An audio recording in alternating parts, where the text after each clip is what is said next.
As African people, we love to keep our ancestors alive in our hearts and our minds.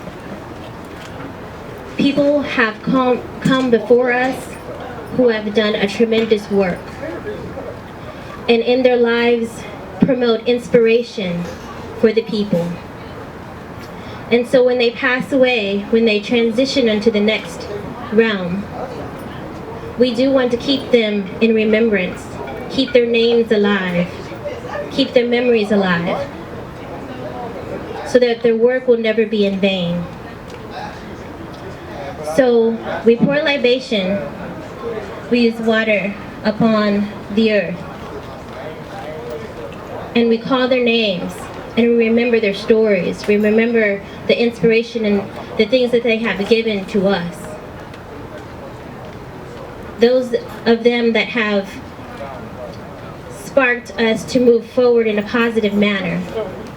Those of them who have put forward in the universe beauty and positivity and hard work and perseverance. We want to remember them. We want to keep their names alive. We want to tell our children their stories. So when we call their names, we want to say Ashe, which means so be it. So I'm going to go to the plant on the side, and I will call the names of a few ancestors, and then I'm going to open it up to the community. And then for a minute or two, we want to call out names of those who have inspired you, those who have gone on before us, those whose shoulders that we stand on today. I would like to pour libation to Queen Yaya Santewa. And I would like to open it up and call those names of the ancestors who have inspired you, whose shoulders you stand on, who gives you the ability to get up in the morning and to move on and move forward in this oppressive society. Call their names. Willie Redmond. Ashe. Frank Gully. Ashe. Ashe. Amilcar Cabral. Ashe. Chancellor Williams. Ashe. Ashe. Ashe. Monty Johnson Jr. Ashe. Ashe. Nat Turner. Ashe. John Henry Clark. Ashe. Jimmy Thrower. Ashe. That might seem strange to you. Walking the way Wearing that the I clothes walk, that I talking wear, the way that I talk dread might up make all me over seem my kind head of dangerous and too. Come over But here. let me step Let up me kind tap of on close your and say ears some a things second to or you. two. That I make said your a thought second wisdom or two too. or three Start to is all jiggle I and need do to make you think feel of things these, that'll make a man or these woman out of you. words. So Hold maybe your you weren't hand born high, to be a king or a open queen, your third but you know eye, you were and born to be someone crucial on the scene. recognize Respect the that your people mission in life and your that's got purpose your here back can in life, only succeed and who won't with punk your out when you brothers and your under sisters attack at in life. your side. Let's start respecting one another. Let's start respecting one another. You don't know me. Know me. Know me. Know me. And know this. I am your sister. I'm going to, keeping with the theme of love, I'm going to read a poem called Giving Thanks and Praises. This is a poem I wrote when I was living in New Jersey not long ago. I was on a different vibe, but I still feel this way many days, and I hope you do too. When I woke up this morning, I had love on my mind, a real strong feeling of love on my mind. I was feeling full to bursting with the most intense love of life, love of family. Love was swelling up inside of me like a water balloon, making me want to shower this love on the world. A world I love this day with all its good, bad, beauty, flaws, and imperfections. There was a grateful, loving feeling for the bus driver, the nice, clean bus, the iPod, listening, texting, email, checking, Kindle, paperback, newspaper, magazine, reading, talking loud on their cell phone, staring into space, heads lolling and nodding, passengers riding with me. I felt love for the beautiful country landscapes and busy, colorful city scenes along the route to my work. And oh, how I love my job today, because it provided me with money, which I love so much, and which makes my pleasant and peaceful life enriched and enables me to share with others. I knew this day would be filled with love, because when I woke up this morning, I had love on my mind and was giving thanks and praises to the Most High creative energy in the universe for love in all its many and varied forms, and for the realization that I am love. I am loved, and love is visible, tangible, and very, very real.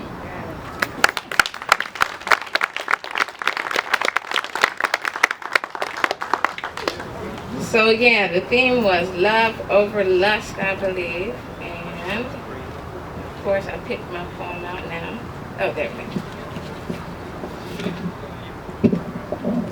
Black man, our history is no mystery. Together we birthed the world. You checking me, me balancing you. We worked the earth.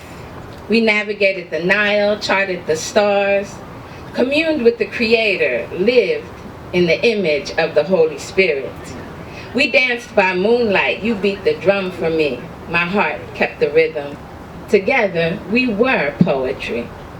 Black men, our history is no mystery, and neither is our destiny. Our futures are tied, bound, and determined together forever. For black man, you are mine. My grandson, son, brother, father, you are my true love, soulmate. You are mine, I am yours, and together we are blessed in the divinity of blackness, wholeness, oneness. Black man, our history is no mystery. We talked to the animals, the plants, the trees. We sheltered each other, protected one another. We go way back. And together we'll go far forward into eternity, lovingly, respectfully, honestly, truthfully, sincerely. For we have a great time ahead, since history will repeat itself. And our history has been glorious, productive, strong, and rich, and just as we have made the same mistakes before, we'll do the right things again. Black man, our history is no mystery, so listen to me, share with me, love me deep, connect with me, you're a black woman, consciously, seriously, righteously, passionately, because black man, our fate was sealed, prophesied a long time ago, divided we fall, so together we must stand. Black man, black man, black man, our history is no mystery.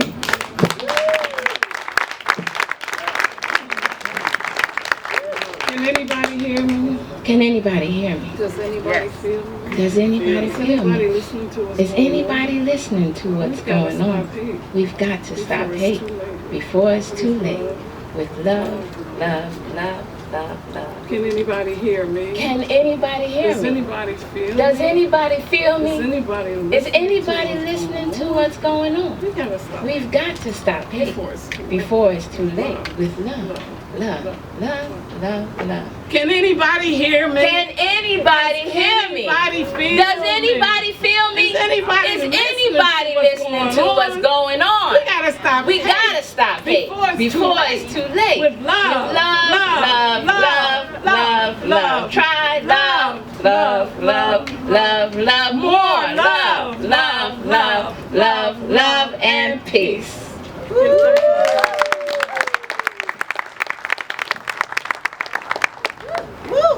The powerhouse. What else? Looking at it, fearless. And not afraid of controversy. Has a lot of courage here. And he is based out of Philly. And it's his first time to Sacramento. His first time to Sacramento. And we got him here. So I want everybody to lift the brother up from Philadelphia. That's you back there, sir. We lift you up, giving you love. Dr. Umar Johnson.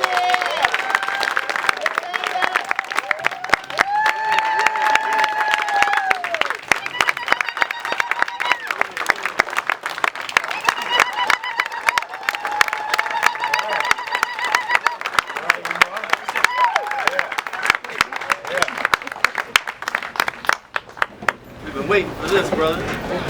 It's an honor to be here. As Sister Bobby said, it's my first time to Sacramento. Not the last. Not the last. Took me 40 years to get here, but I got here. All right. For those of you who may not know who I am, I'm Dr. Umar Johnson. I'm a doctor of clinical psychology. I'm also a certified school psychologist, certified school principal. Just resigned from a principal job on Friday. I didn't want to take it in the first place, but I said, let me give it a shot. And the same nonsense that I talk about manifested itself, and so I could no longer be there. But that's all right. Because for those of you who've been following my work, you know that we have a fundraiser that's in effect at this time. We're trying to acquire the historically black college, St. Paul's College, which is in Lawrenceville, Virginia. We're trying to raise $2 million to turn that college into the Frederick Douglass and Marcus Garvey AABH International Leadership Academy for African Boys. And so I would appreciate when you go home this evening, go to the website, drumarjohnsonschool.com, take down the mailing address, and mail in a check or money order. We're trying to get to $2 million. Fundraiser has been going well for about 4 months now. We're at about a quarter of $1 million. $250,000 is where we are now, but we got a lot more ways to go. So I need all of you to donate, contribute. It's going to be an international school, so it'll be open to all African children, okay? And depending on how much revenue we amass, we may be able to have the school as a co-ed school for the boys and the girls simultaneously. Now, people ask the question, what is going to make the Fred Douglass Marcus Garvey Academy different from all the other schools that we have? We have some very good African-centered charter schools and African-centered independent schools, and we have some pretty good homeschool networks, and we got some okay mainstream schools. So people say, with all the thousands of schools in existence, what do we need with yours? Well, number one, quantity doesn't equal quality. And you can have 1 million of something, but if it's not the thing that you need, it doesn't matter how many there are. In my opinion, based on my expertise and my work and my travels, we have some good schools, but we don't have the school. We don't have the blueprint. I see a lot of schools that do a good job preparing black kids to work for white people. They do a good job preparing them to go to college so they can get a job and work for white people. I see a lot of slave preparation institutions, but I see very few schools that prepare our children to work for themselves.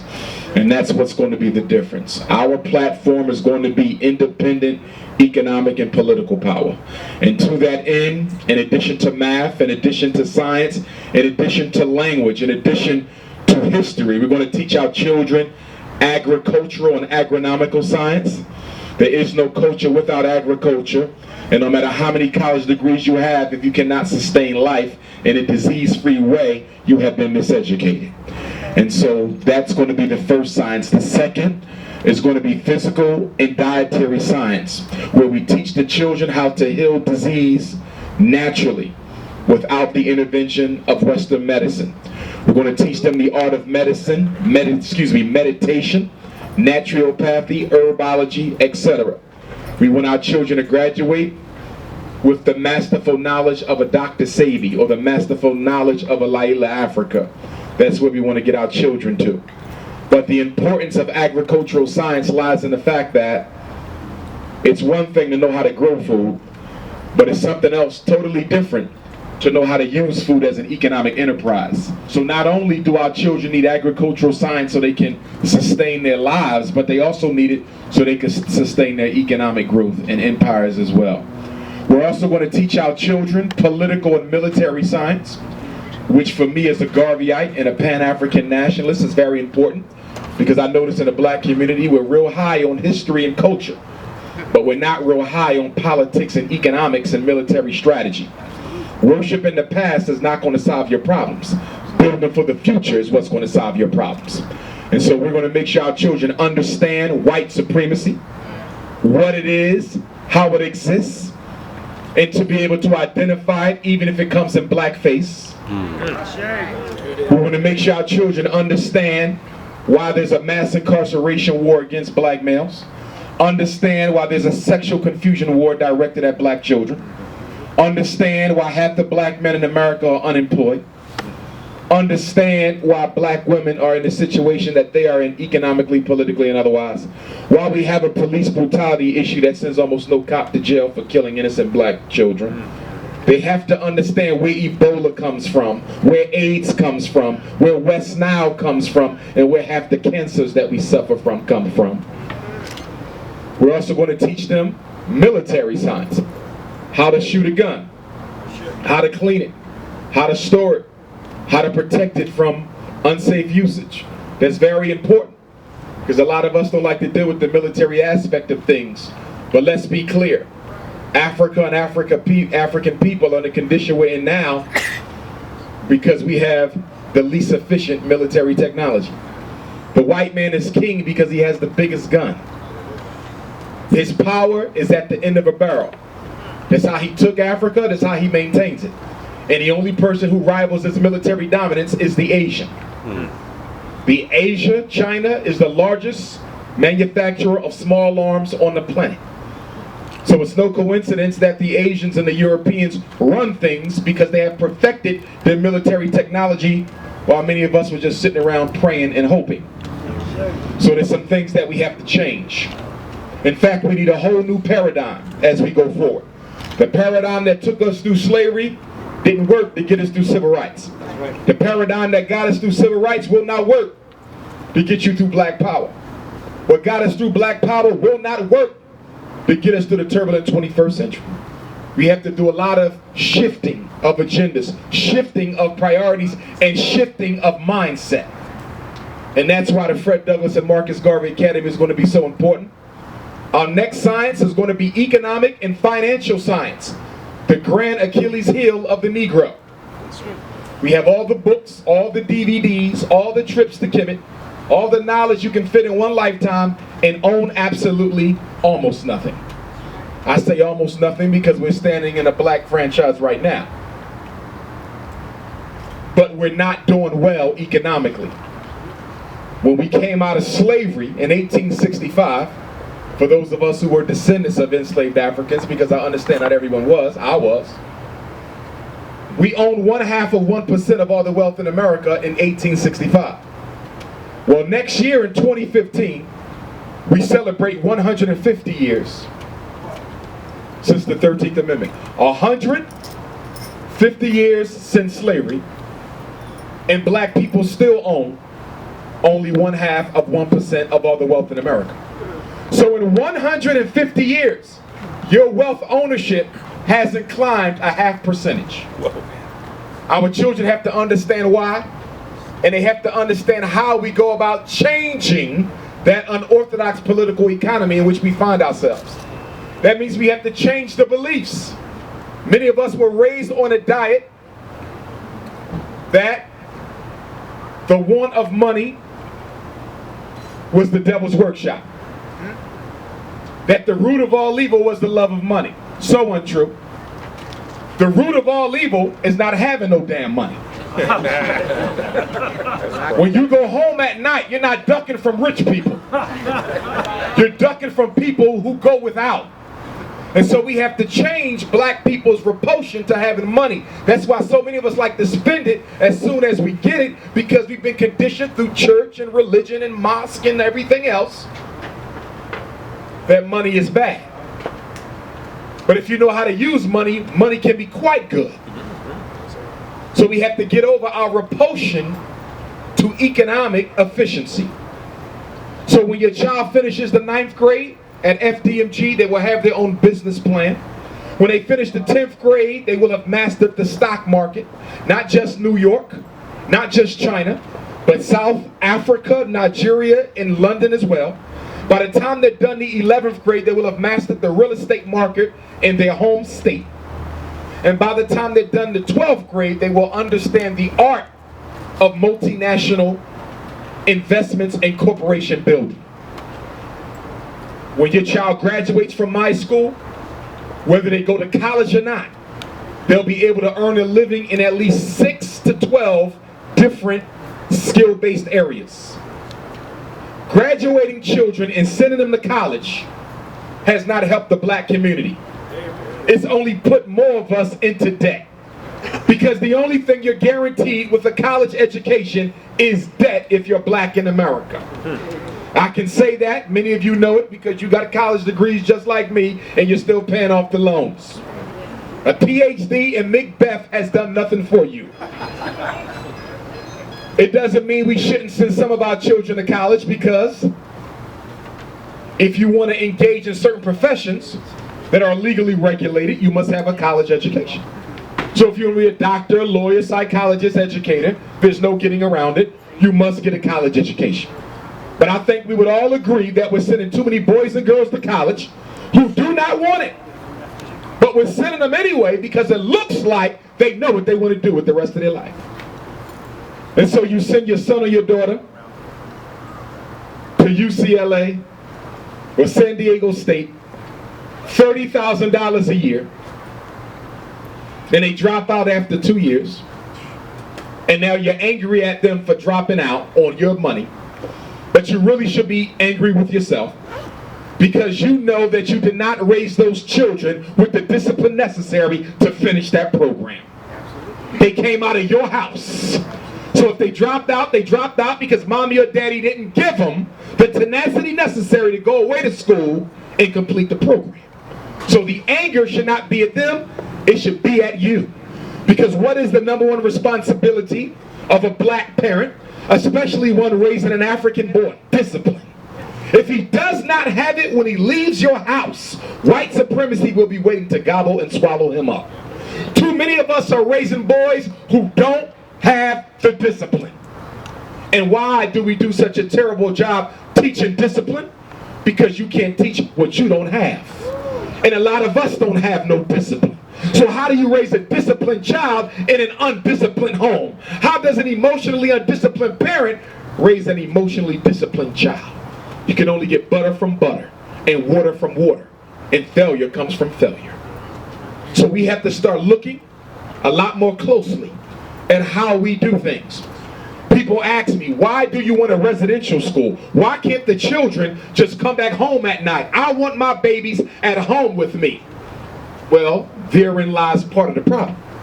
Because you're under a psychosis called post-traumatic slavery disease. It's contagious. Your children catch it from you. They catch your spending habits from you. They catch your low self-esteem from you. They catch your European standards of beauty from you. They catch their white Jesus from you. You are contagious to the next generation's success. And so I want the school to be residential because I need them 24 hours a day so we can decontaminate and detox the unconscious of the African child. So the school I'm building don't exist. And if you can find it, let me know. And I'll find something better to do with my time. Until then, stop looking for excuses for why you don't want to write that check and support what we're trying to do. Because you got hair you want to buy and white women you want to date. 2 more sciences. The first one is the science of the black family and the black community. Science of the black family and the black community, where we teach our children how to go into black communities and organize people who don't want to be organized. For those of you on the front lines, you know exactly what I'm talking about. You're the only organizer in the world who's working with people who could care less. So there's a science to how you get their attention. We're going to teach our boys how to respect our daughters. Teach our daughters how to respect our boys. Make sure our young men understand that the black woman was the first symbol ever used for God on earth before we ever called God a he. She was a she for 2 million years. We want them to understand why the woman has a 28-day cycle that corresponds to the 28-day cycle of the moon. Why the black woman is considered the mother of all water, which relates to the fact that she carries a baby in water for 9 months. They have to understand the divinity of one another. And the last science will be the science of African spirituality and cosmology. That means we want to teach ancestral veneration. We want to teach them African spirituality before Abraham, before Moses, and before Jesus. I know most of us don't understand anything outside of the Abrahamic pathway, but there are other interpretations of reality. We want to make sure our children understand what those are. We want them to know that our angels, in our tradition, in our culture, our angels are our ancestors, not naked white boys with their wee-wees out coming to save anybody. No boy with wings on his back is looking out for anybody here. The naked white boy angel is an artifact of the homosexual culture of Greco-Roman Europe. That's why they were naked, because they were the sex slaves of the gods. Do your research. All that comes from homosexuality, which we'll talk about later. Some of y'all conflicted on that because people have played with your identity. And they made you feel that since black people had a civil rights, you gotta support everybody else's civil right. Stop letting people confuse you on the issue of being an African versus the behavior of homosexuality. A being is a being. You cannot change it. It is your state of existence. Don't confuse being with behavior. We did not fight for the right to do something. We fought for the right to be something. Don't confuse the two. Black people running around supporting every color under the sun but their own. We are for the Latino struggle. We are for the gay struggle. We are for the white female struggle. We are for the illegal immigrant struggle. Who's for the black struggle? Even our national organizations, most of them have rewritten their charters. The National Black Caucus says now we are no longer just for black people. We're for everybody.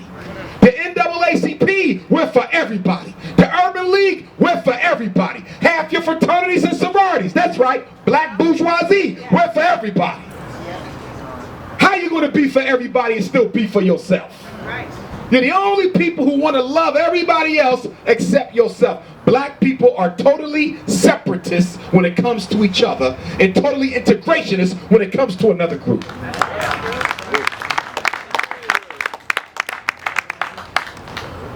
One other thing we're going to do tomorrow, we're going to sign you up for the Sacramento Independent Black Parent Association, because we have to have a movement to save our children until such time that we do have the Frederick Douglass and Marcus Garvey Academy. So there's going to be 7 committees in the Sacramento Independent Black Parent Association. You do know what independent mean. We don't take money from other races. You do know what black mean. We're not multi-to-hell cultural either. It's an all black thing. Some of y'all feel you got to stand with every color under the sun. Where was the Latinos during the Civil Rights Movement? Where was the Mexicans during the Civil Rights Movement? Where were they? Who was getting dog sick on? Who was going to jail? Where was the Asians and the Orientals? Where was the Arabs at? There was nowhere to be found. Where was the East Indian? But the minute that Civil Rights Bill got passed, every color under the sun claimed a piece of something that our ancestors fought for, and we're still under the trap and under the brainwash of multicultural struggle. Nobody else is multicultural. Latinos fighting for Latinos. Arabs is fighting for Arabs. East Indians fighting for East Indians. Anglo-Saxons fighting for Anglo-Saxons. The only multicultural crew is you. And you better change it. The Honorable Marcus Messiah Garvey said we must practice race first.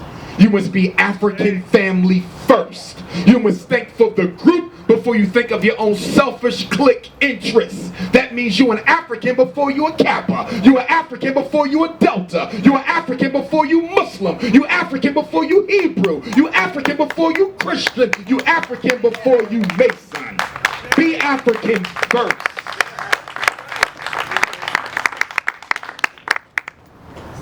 And we'll talk about the black bourgeoisie tomorrow. And I know it's a few of you here, because you follow me wherever I go to see what I'm going to say. And your ass trifling. Any educated group of Negroes, who are not an argument for their people and an argument against their people, are beneath contempt. Some preachers, but not all. Some politicians, but not all. Some educators, but not all. Some media personalities, but not all. Some community leaders, but not all. Who rather than fight for the best interests of black Sacramento, would rather do the bidding of the master class by keeping the masters in their place. And you get your few dirty pieces of silver by proving to the power structure that you can keep the Negroes dumb, deaf, and blind. White supremacy might be the worst enemy of Africans, but the bourgeoisie is at a close second. Okay. So you should send your resume to FDMG resumes.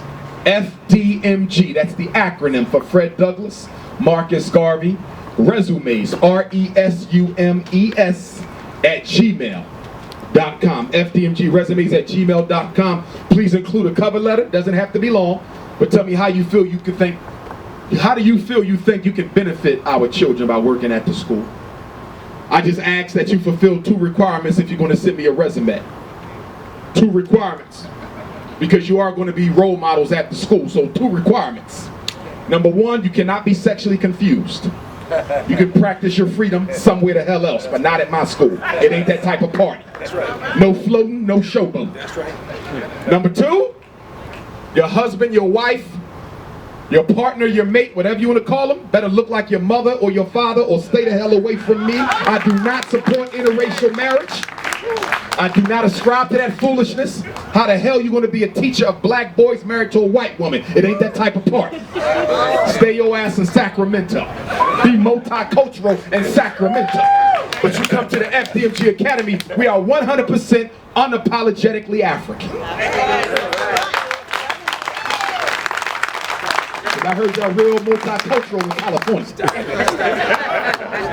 Y'all accept everything out here. In fact, whenever they want to push something new on black people, they bring it out here first. For my ladies,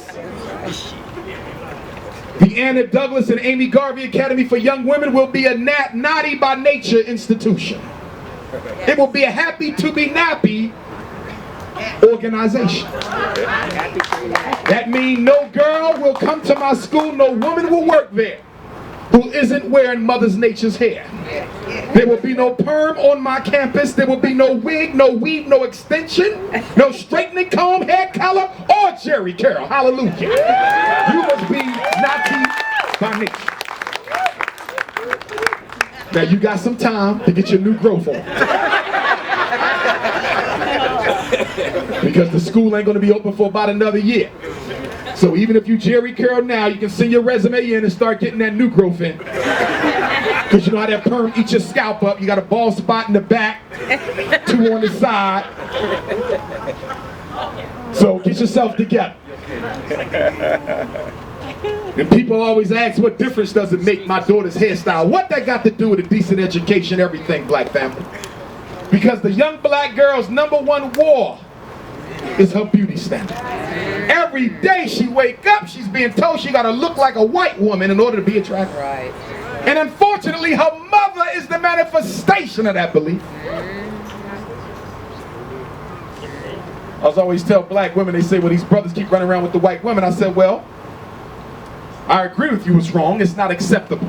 It's deplorable, it's disrespectful. However now, if you grow up in a house where your mother spends the greater portion of her disposable income trying to look like a European female, doesn't it make sense that when he's old enough to find a wife, he would get the real thing instead of settling for the bootleg version?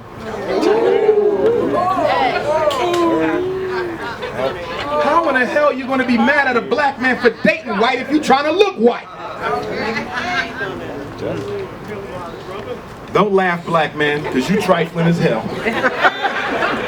Some of us talking about I'm just paying them back for what they did to my ancestors. Really now.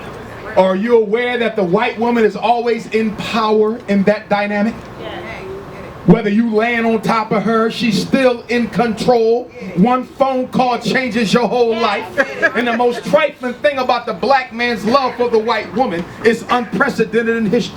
The black man marries out of his race more than the men of every other race put together marries outside of theirs. So how can you dare argue that you cannot help who you fall in love with when you seem to be the only one with an overabundance of love for someone who doesn't look like your mother?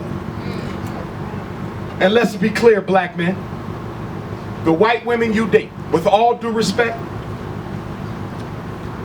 the white women you date are the ones the other white men did not want. You are never the white woman's first choice. You are always her second choice. You are a leftover lover, damn it. And how dare you bring that woman in front of black women and parade her in front of them and don't even speak to the sister when you pass by.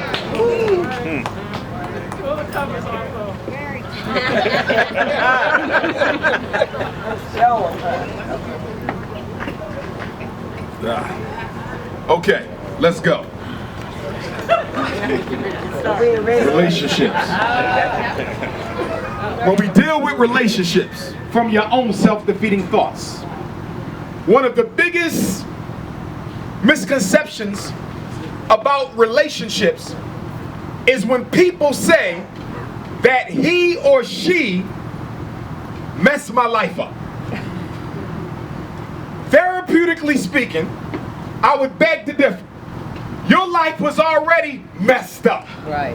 All they did was expose the unhappiness that you was trying to hide by bringing them into your life. Unmet needs from childhood. Everyone here needed three things when we was born from mom and dad. We needed love, a deep, intimate love. Not nothing superficial, but a deep emotional attachment. We needed to be able to trust our mothers and fathers, and we needed them to be able to reciprocate, to give to us what we gave to them. Love, trust, reciprocity. And what are three of the biggest problems in black male-female relationships? Love, trust, and reciprocity. In many respects, our romantic challenges are a direct result of deficits from our childhood family that were never filled. One of the biggest issues we find with black women is what? The hopeless romantic syndrome. Falling in love with every man she meets on the first date. She's not in love. She's looking for that masculine validation that normally comes from dad, but because he wasn't there, she searches for it in another male symbol. What's one of the biggest issues we find in adult brothers? Trusting their women. Because mother was so untrusting in one aspect or another. And then reciprocity, the ability to give and receive on an equal footing. How many of you ever dated a stingy ass person? You did everything for them, they did nothing for you. Their birthday came around, nice cake. Let's go out, take you to the show, let's go see Lionel Richie. Stop laughing at Lionel Richie. Your birthday came around, you got a tweet, or a text, or an Instagram. And you say, why does this person not treat me the way I treat them? Is it possible they grew up in a house where there was no give and take? They grew up in a family where if they didn't get down to breakfast on time, somebody ate it. So no one takes advantage of you like others did in childhood. What am I saying? I'm saying that for many of us, our relationship destiny path was preordained by the example our mothers and fathers set for us. You're not doomed to repeat it. Only if you do not understand, accept, and embrace how it affects the way you view the opposite sex. One of the biggest problems I see in relationships is brothers and sisters taking advice from people who don't got one Sisters, wink, wink. Or don't have a healthy one. Now listen to me, black man. Your father might love you to death.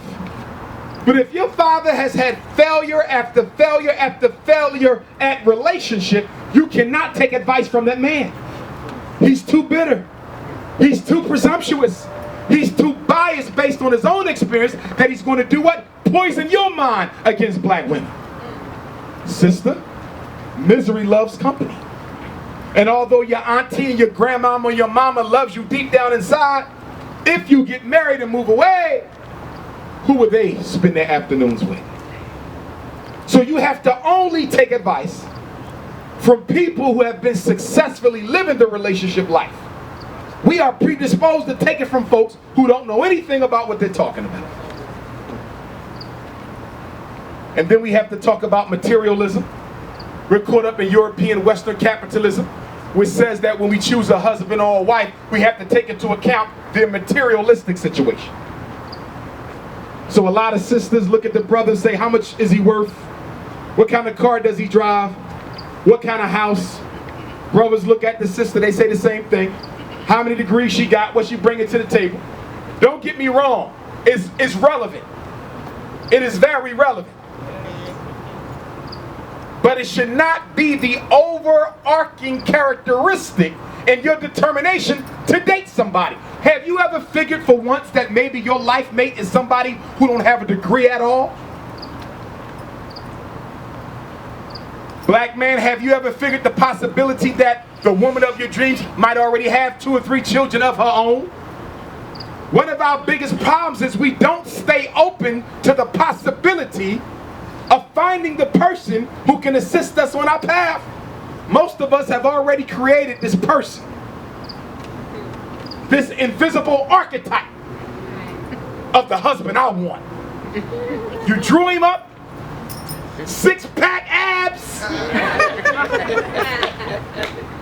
handsome, Rolls Royce, big house, 8 degrees. I got 6, let me say 8 degrees.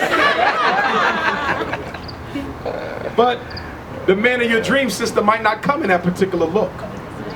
Fellas, we do the same thing. Small waist, big backside, nice smile.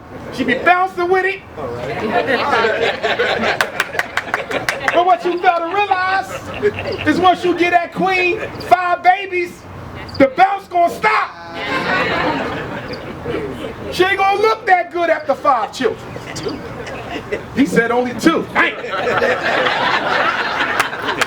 We got a traumatized brother over here. My point is, you can't choose people based on superficial qualities. Now let's talk about post-traumatic relationship disorder. Moving on too fast when you know you're still attached to another person. Sometimes we call it the rebound. Post-traumatic relationship disorder is an artifact of people who don't like being alone. And they don't like being alone is because when you are alone, your subconscious is programmed by God to hold up to your face a mirror with a long list of everything in your life you're supposed to be working on. But because you don't want to deal with you, you're not interested in improving self, the quickest way to escape your responsibilities to self is to go find a distraction in another person. And that's why we go from relationship to relationship. It's not even about sex a lot of times. It's the thing of being by myself is uncomfortable. I don't like to be by myself. It's boring. It might be boring, but you got not enough stuff you need to be working on that you shouldn't be so bored. The true issue is you don't want to face your limitations and fix it. All spiritual paths, regardless of religion or spiritual system, teach that solitude is a necessary ingredient to spiritual progress. Being by your damn self is necessary to getting to God consciousness. So if that be the case, how do you explain the behavior of Africans who never like to be by themselves? Break up today, you got a new girlfriend tomorrow. Break up today, you got a new boyfriend tomorrow, because you don't want to face the mirror that the soul is going to give you. So you just date. I call it serial monogamy. We have any serial monogamists in here? It's okay, this is a healing session. Any serial monogamists? They come in both male and female types. But here's the issue about post-traumatic relationship disorder. It says that when you love somebody, y'all spirits became one spirit. And when the relationship ends, like any wound, those spirits rip apart. And they need time to heal. So when you was in love and it's time to break up, even though the person done something bad or didn't, your soul need time to heal the rupture that was created when that person separated from you. But we ain't got time for the healing because we don't want to be lonely. So as soon as the relationship is over, we go running out looking for another one. And now you contaminate the new partner. You contaminate the new woman, the new man, with all the negative baggage of the previous relationship. You're ultra paranoid because you think the new person is going to do the same thing the old person done because you're still dealing with the old scars. Being by yourself for a time is one of the best things that you can do. See, let me say this to you, brothers and sisters.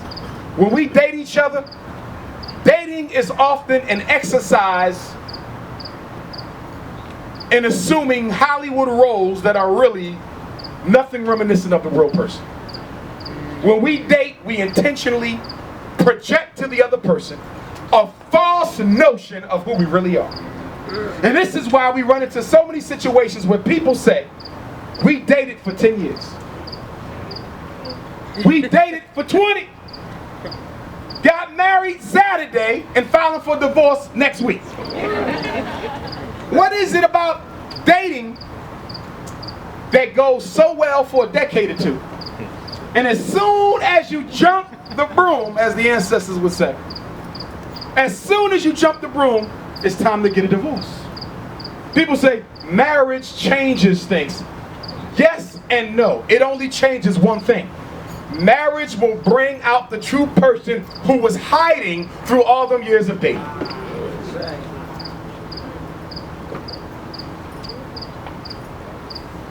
Getting married isn't the problem. It's that when you get married, the ego automatically feels trapped. And once the ego reaches the conclusion that I don't have to fake no more because I'm stuck with this person for the rest of my life, the real person comes out, which is why I respectfully disagree with our religious leaders who say you should not cohabitate before marriage. That is the worst piece of advice you can give to a 21st century black person living in a community of other post-traumatic slavery disordered persons. You should cohabitate for at least 3 months. No more than 2 years. Black woman, if you've been living with a man for 24 months or longer, he already knows if he's going to make you the wife or not. The question is how long you're going to stay around. We know at 2 years. We get butterflies at 1 year. 18 months, we pretty much know. 24 months is a foregone conclusion. But there should be some cohabitation. See, what you got to understand, black woman, some men don't put the toilet seat down when they go to the bathroom. You didn't know that when you was dating. Fellas, some women don't wash their hands before they prepare dinner. You didn't know that when y'all was dating. Ladies, some men don't take out the trash, and some men don't fix the flat tire. If you call him up and say you have a flat, he will call AAA for you and tell you to text him when you're on your way home because he's watching the game. Fellas, not all women wash up every day.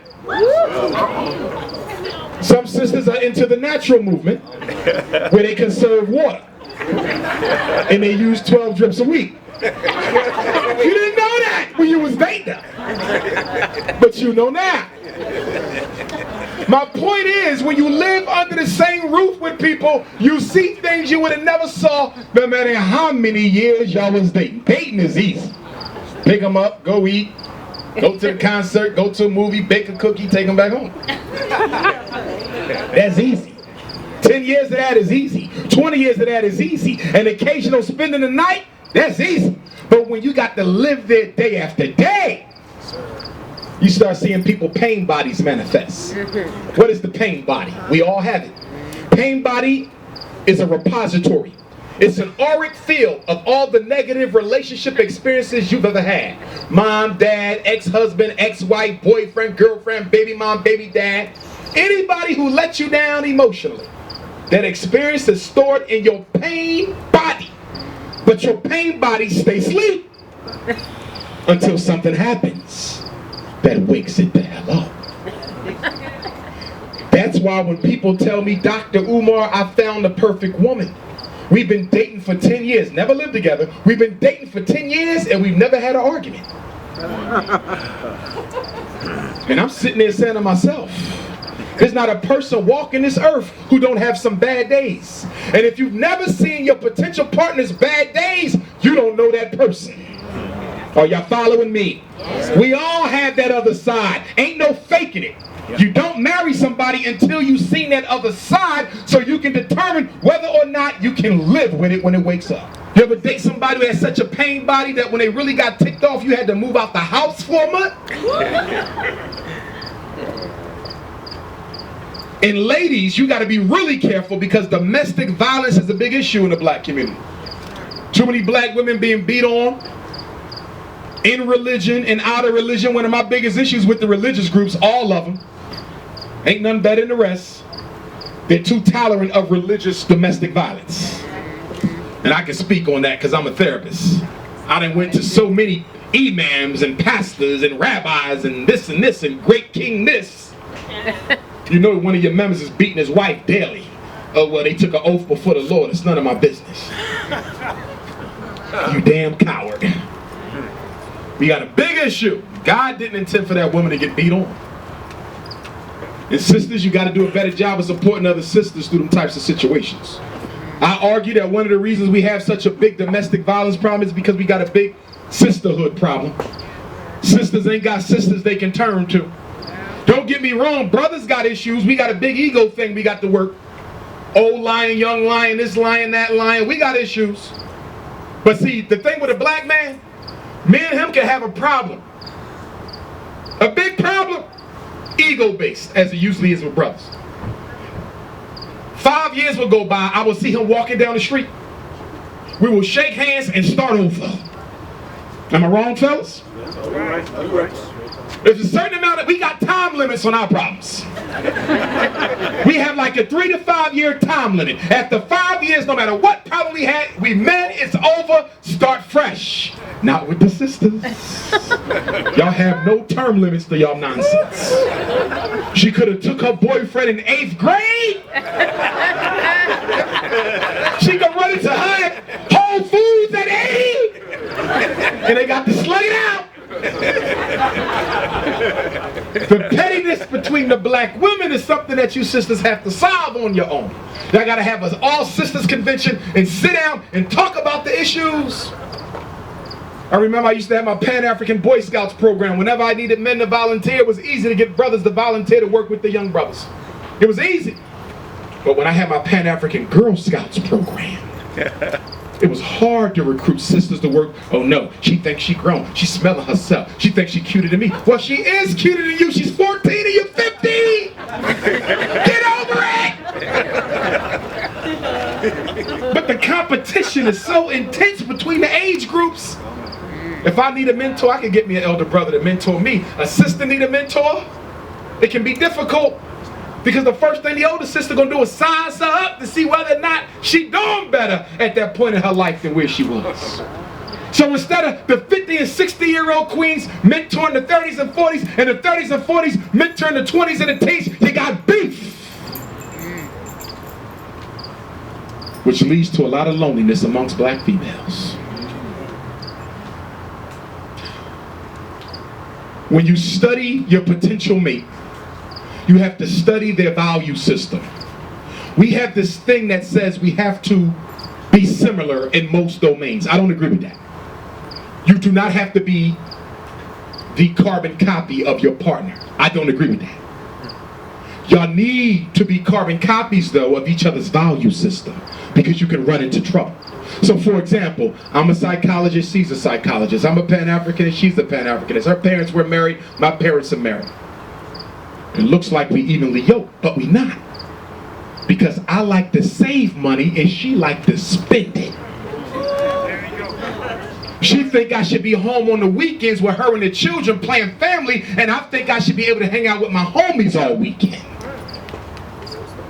She come from a big family where mom and dad and auntie and uncle can come to the house whenever they want and drop in, but I was a foster child. I don't even know my parents, and I don't want to see none of her relatives because I get jealous at the fact she got a connection with her bloodline, kith and kin, and I don't have one. Study people values. You ain't got to ask them for them. You just study and sit back and you'll see what's going on. First thing I do, I date a sister, I got to do 2 assessments. Pocketbook and shoes. I got to see if I can afford that life. Every day I'm writing it down, Gucci Gabbana bag. This Claiborne bag, the big one. Because see, I'm not a materialistic person, and I don't want my children being raised by a materialistic woman. That's called values. You value the biggest Mercedes, and I can care less about it. Study the person's values. You believe y'all should be in church every Sunday. Nothing wrong with it. Not only do he not believe in church, he don't believe in God. Damn! You married a man who don't even believe in God, and you talking about church. And you know why you compromise so much, ladies? Let me tell you a little secret.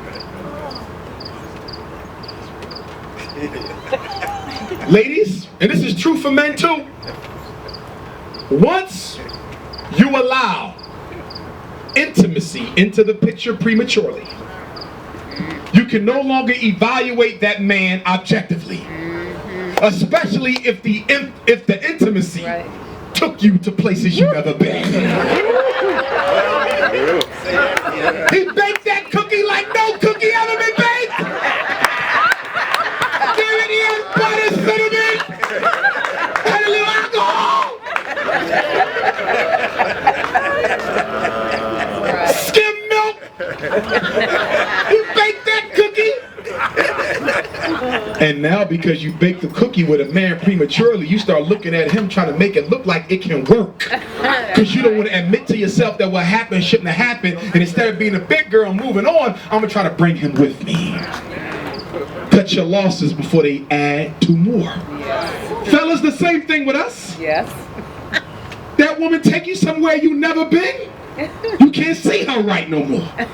Sorry. Which is why we need to delay intimacy, because a lot of us ain't got the emotional maturity to see past the pleasure and the lust. Which is why I say, ladies, you never let another woman cook for your man too much. Once in a while is all right. You ain't got no choice if you can't cook. Damn it, what are you supposed to do? Stop laughing. But you don't let a woman cook too much for your man. What do you mean, Dr. Umar? Listen to me. What are the 2 strongest cravings of man? Reproduction and hunger. And that's why the belly and the reproductive organ is in the same general chakra area. When a woman cooks for your man, her energy is in her food. That's exactly why we give offerings to our ancestors, because our ashe is in our food. The same thing happened with human beings. When they say she put her foot in them greens, she did. Let me tell you how it happened. You come home from work, Sister Tanya live next door. Sister Tanya single, raising 3 kids on her own. You come home, she said, hey babe, I was making some sweet potato pie for my boys, made a little bit of extra batter. I heard Henry say he likes sweet potato pie. Give him that pie. Henry ate the pie. Next week, I was making some pineapple cake, made a little bit too much extra batter. I know Henry said he liked these cakes. Take him the cake! Next week come by, I made pumpkin pie. It ain't even Halloween, but I got pumpkin pie. She had one left. Give it, and you don't even realize it, but there's a connection developing here between that woman and your man through the food. And then one day, she come home, and you don't come home yet. But Henry did. And she say, Henry, I made this pineapple upside down cake. I know you like pies. And by the time you get home, Henry got her upside down in a cake. So you don't let another woman cook for your man. Every man in here knows what I'm talking about when I say that you've dated a woman who wasn't really your type. But after you ate her cooking, it metamorphosized how she looked to you. When your cousin first brought her home, you said, nah, fam. I'm cool, dog. That's not my type. And then she brought you the black-eyed peas, cornbread, candy yams, deviled eggs. And the next time she came, he was like, she do look like Beyonce. So ladies, you gotta watch the food strategy.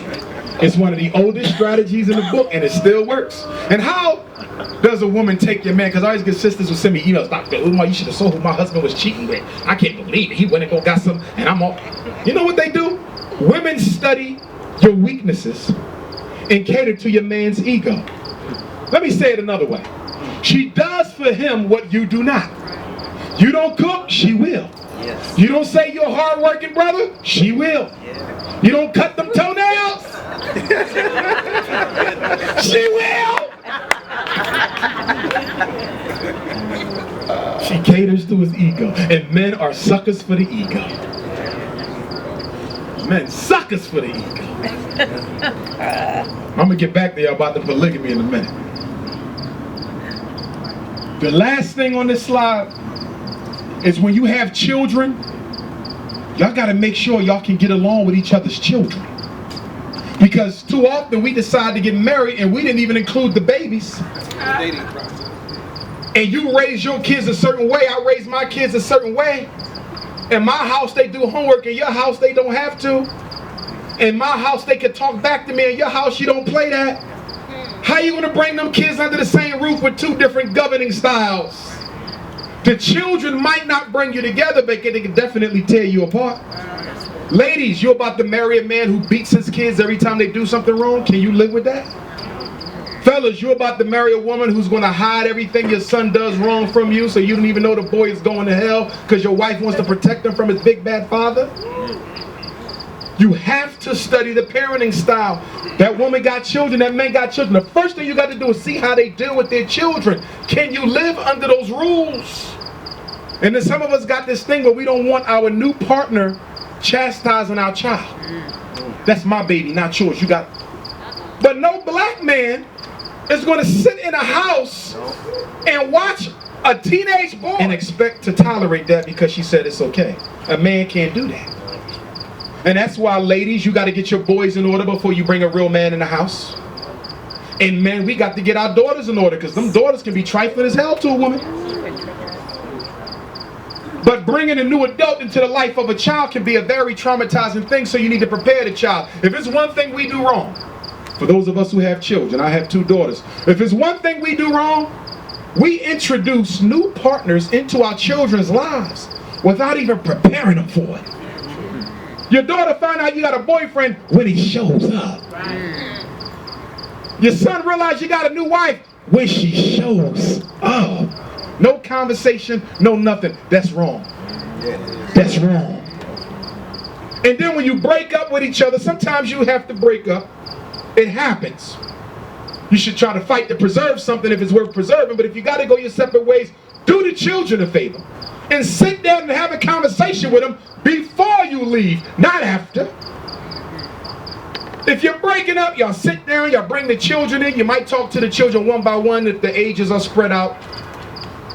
Because the questions of a 5-year-old are going to be totally different than the questions of a 15-year-old. And you say, look, me and your mom, we can no longer work together on some things, but we still respect each other, care about each other. I'm always going to love her, but sometimes adults got to go their own separate ways, but we still love y'all to death. Y'all mean the most to us. Do y'all have any questions about this situation going forward? We know it's going to be a little bit rocky for you guys because you're used to waking up with daddy or mommy in the house, and now I won't be waking up in the house, but we want you to know that you are what matters most to us. How can we make this easier for you guys? Do you have any questions? What's wrong with that? Oh no, I'm not sitting next to him. How can you lay the hell down and make a child, but you ain't got enough respect for the child to sit down and tell them what's about to happen before you spring it on them like that? Let them prepare for that. 2 weeks, daddy going to be moving out. 30 days, mommy going to be moving out. Give them some time to prepare. You just walk out and they find out when they find out. I'm running across so many young children now, they say I'm not even getting married. Why? My mommy and daddy showed me marriage ain't nothing good for black folks. Telling you what they say, I'm not getting married, boys and girls, I'm not going through that. We got to do a better job of handling conflict and stop putting the children against the other parent. We good for that. Every other therapy case, the mother wanted the father on her side, the dad wanted the daughter on his side. You don't make a child choose between their parents because they are the sum total of both of you. Simple stuff. But in post-traumatic slavery disorder people, it gets complicated.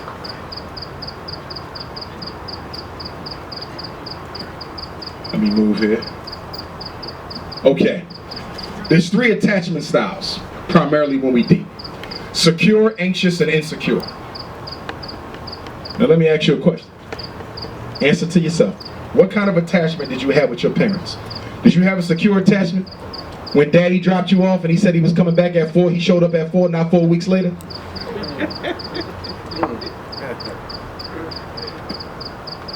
Was it insecure?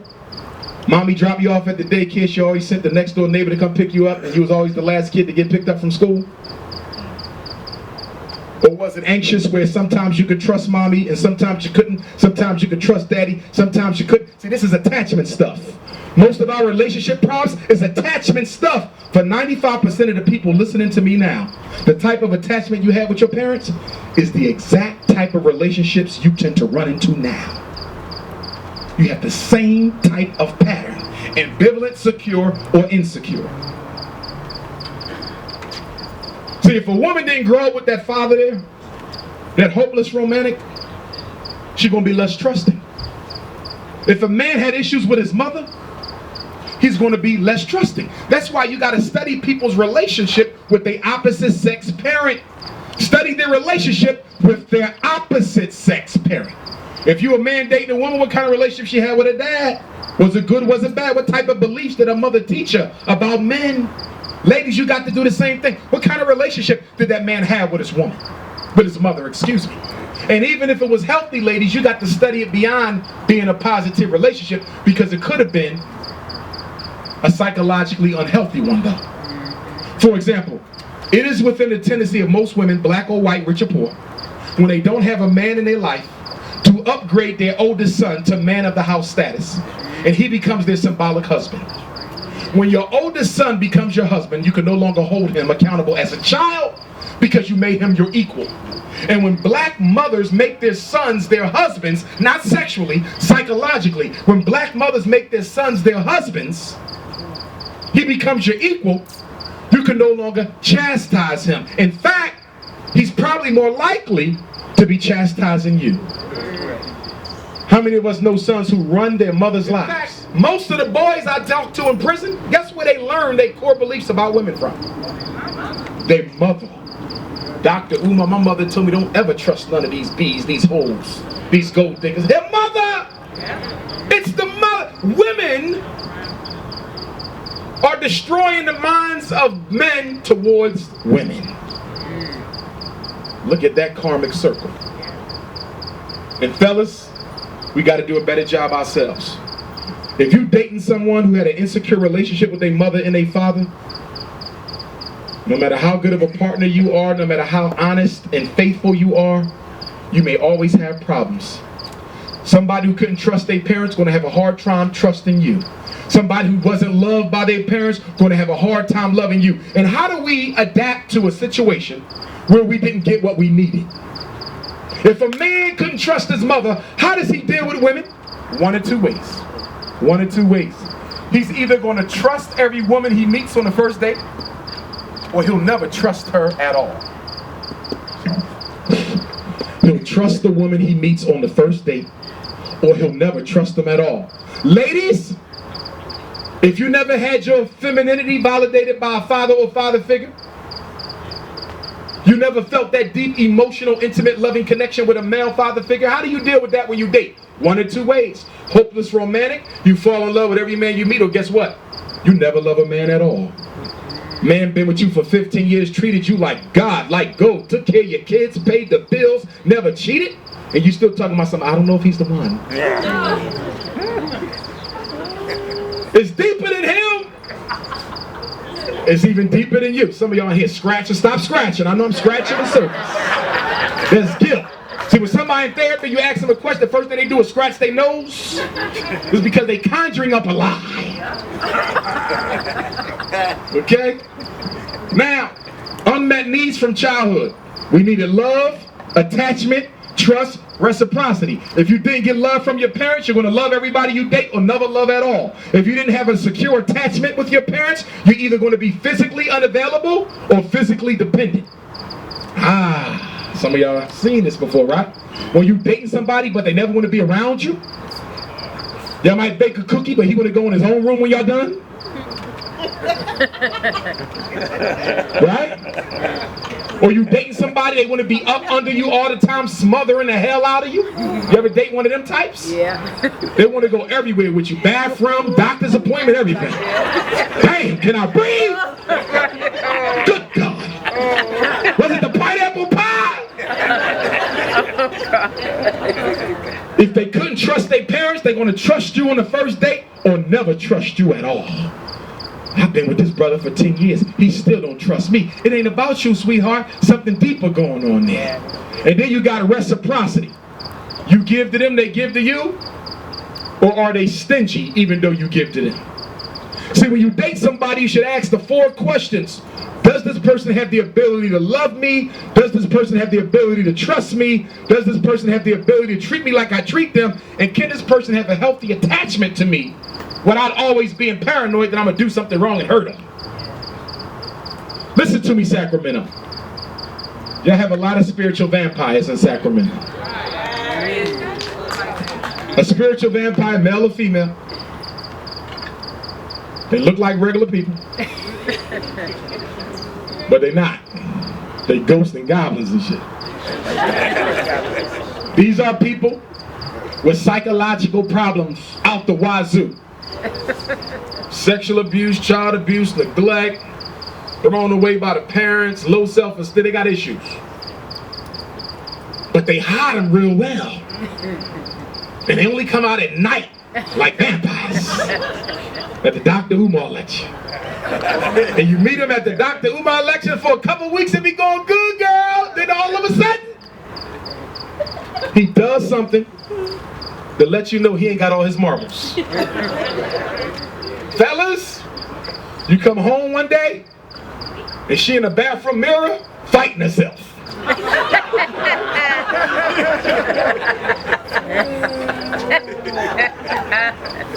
Ladies, you come home, he in the shower cursing himself out. I told you he was a dumbass. You got a vampire on your hands. And the one thing about a vampire, spiritual vampire, this is real talk.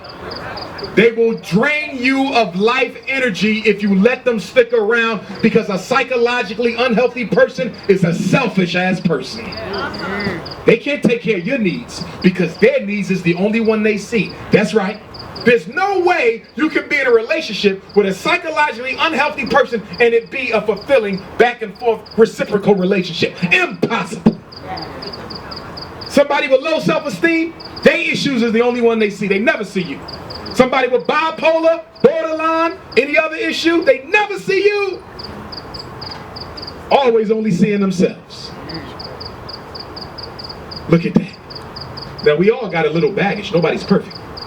But when it gets to the point where you scared to go to sleep next to that person, Okay? And I tell you, when you date somebody, it's real easy to find out if they're cuckoo for Cocoa Puffs. Because they never blink.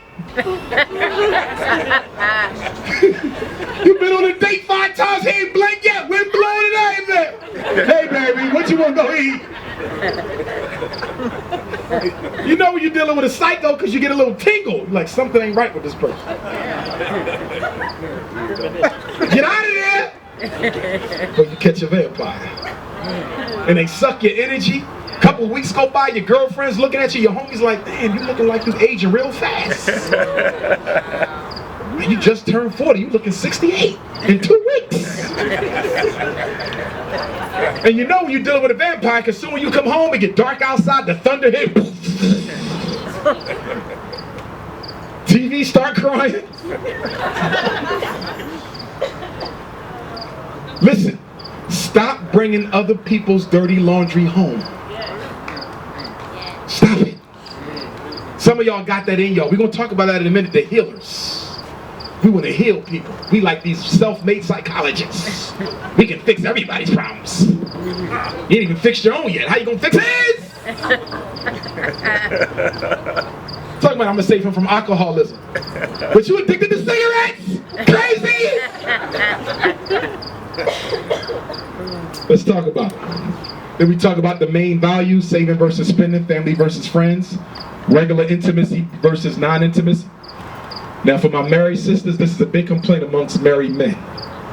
They say once they get married, y'all shut down the stove, disconnect the stove. When y'all was dating, y'all baked a few cookies a week. Got married, he get a cookie a month. That's why he shaved his eyebrows off and won't blink no more. Going to church, small family versus big family. I got a situation now. Brother emailed me, his wife got her tubes tied before they got married. Didn't tell him. He wanted a big family. She tied her tubes, clipped and burnt. And so now, they said they want to have a conversation with me. I can't believe she did that to that man. It's the stuff we do with each other. Play games, trap people into lifetime commitments. And what y'all need to understand, people ain't going for that stuff no more. You got to be careful on these streets. Okay? Some people will cut your ass quick out here. Okay? So be careful with that kind of stuff. Not everybody can deal with that type of disappointment. That's why the prisons is filled up. Women slicing up men, men slicing up women. Be careful who you play with. All right? Some people can't get over it like that. Now, let's talk about the types of men and women we need to look out for. Ladies, let's talk about the types of men you need to be on the lookout for. Now, most brothers in Sacramento are good brothers. They treat y'all good out here, right? The brothers treat y'all good? Yeah.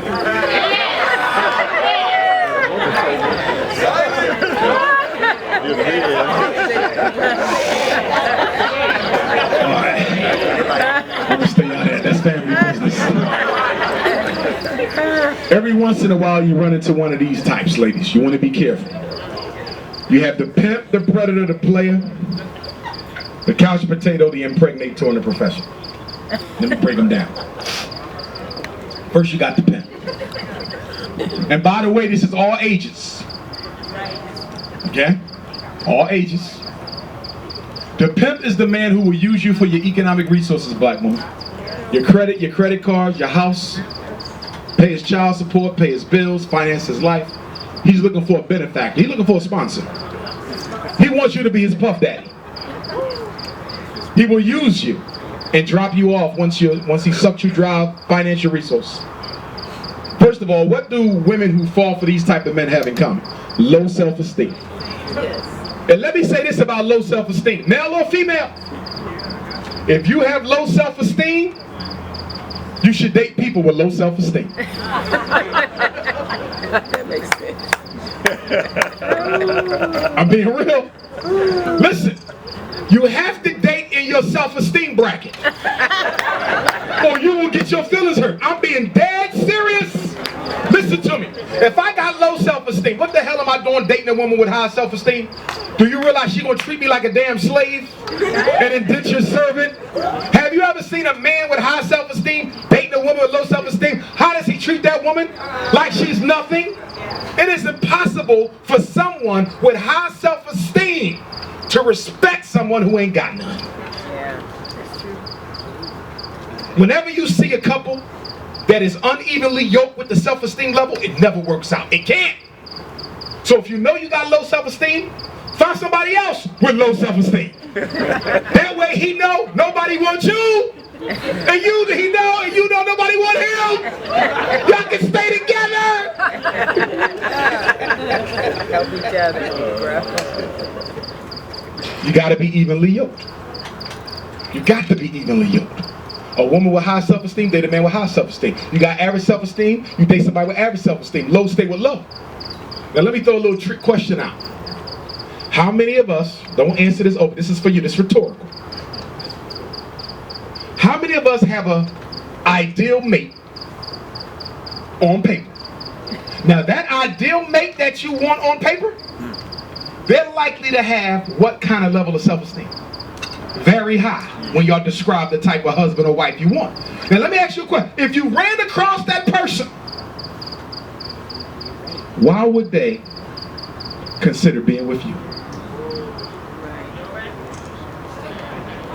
Are you in that person's self-esteem bracket? Because people can smell self-esteem. You pick up a person's self-esteem level on the first date. Y'all been out, she ain't looked at you once. She don't even know what you look like. Can you look up?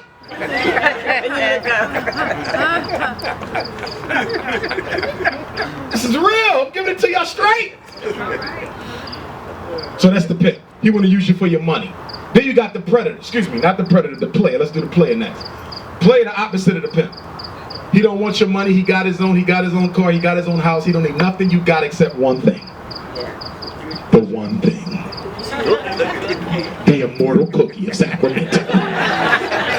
He is a Sacramento cookie monster. He want butter almond, butter pecan fudge, sweet brown sugar, lemon cookies. He's a cookie monster. He running all over Sacramento sampling cookies. Ladies, when you date a man, I'm gonna be straight up with you. This is gonna be in my new book I'm working on for sisters only. When you date a man, you got to study us to see if we a player for the moment or a player for life. Most men, it's true. Most men got a couple women. But when he finds the woman, he cut the rest of them off. I found her, I'm cool, turn his player card in, here you go, cut it up, shred it up. And he done. Some men can't do that. Some men were so conditioned by men when they were growing up that you never just have one woman. That he will be a player for the rest of his life, no matter how good you are. And the same thing applies to men. Some women, they find a good man, they can cut off any other friends they had. But some women were so conditioned not to trust men that they always keep something on the side. That's why you got to study people. 85-year-old grandfather, he's still out there pimping. That's right, I see it. That's right. He still got his player card from 1920, black and white photo!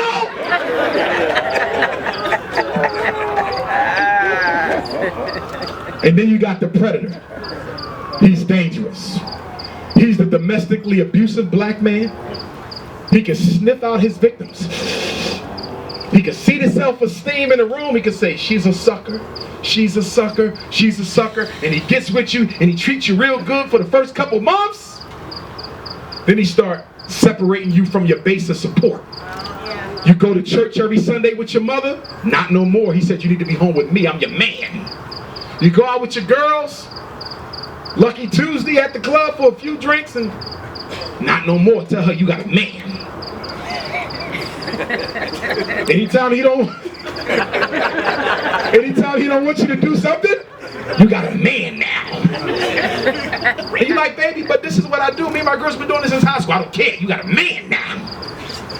So you let this idiot separate you from your family, your friends, and then all of a sudden, the comments turn to criticisms once he got you isolated. Now he made you stay home, and what's the first thing out of his mouth? Why you always home? After he done everything to keep you home. He told you can't cook. He catch you. When ain't no food ready, he say, where my food at? After he done told you can't cook. Nothing you do is right. And then he starts cursing at you. Then he starts threatening you. Be careful of the threats, ladies. And then he starts practicing around the house. Punching walls and throwing lights and lamps. He done bought a new punching bag, Muhammad Ali style. And then one day, the smack that changes your life, he puts his hands on. Ladies, I'm gonna tell you, as a therapist, as a brother, as a black man, if a man hits you once, you will be hit again. That's right. Because the impulse to hit a woman isn't something that somebody just wakes up with. You don't just get up one day and say, you know what, I think I'm gonna hit her today. That ain't what you do. That's something that's been in here. Most men who beat women were raised in houses where the women got beat. It is an intergenerational illness. And you got to be able to walk. You got to be able to walk. You got to muster whatever self-esteem you got and get out that house. Because it ain't going to get better. It's going to get worse. In fact, he might love you so much that he will love to kill. And don't let your daughter see her mother get beat on, because then she's more likely to accept it. Don't watch your son see his mother get beat on. He's more likely to replicate it. And it ain't just women who get beat. Men, y'all catching up. See, a lot of men, our egos won't let us admit that we being domestically abused. But you got a woman who's always cutting you and pinching you and slicing you up at night. You wake up with 20 cuts on you. That's right. You've been domestically abused. Bleach all your clothes. Keep threatening to cut off certain extremities on the human body. You know, if I catch you, what I do? She got one eye right in the middle. Don't blink. And the eye don't blink. That's right. Women can be domestic. I know a brother right now. I'm trying to get him out of a relationship. The woman is whipping his butt. Black eyes and everything. Yeah.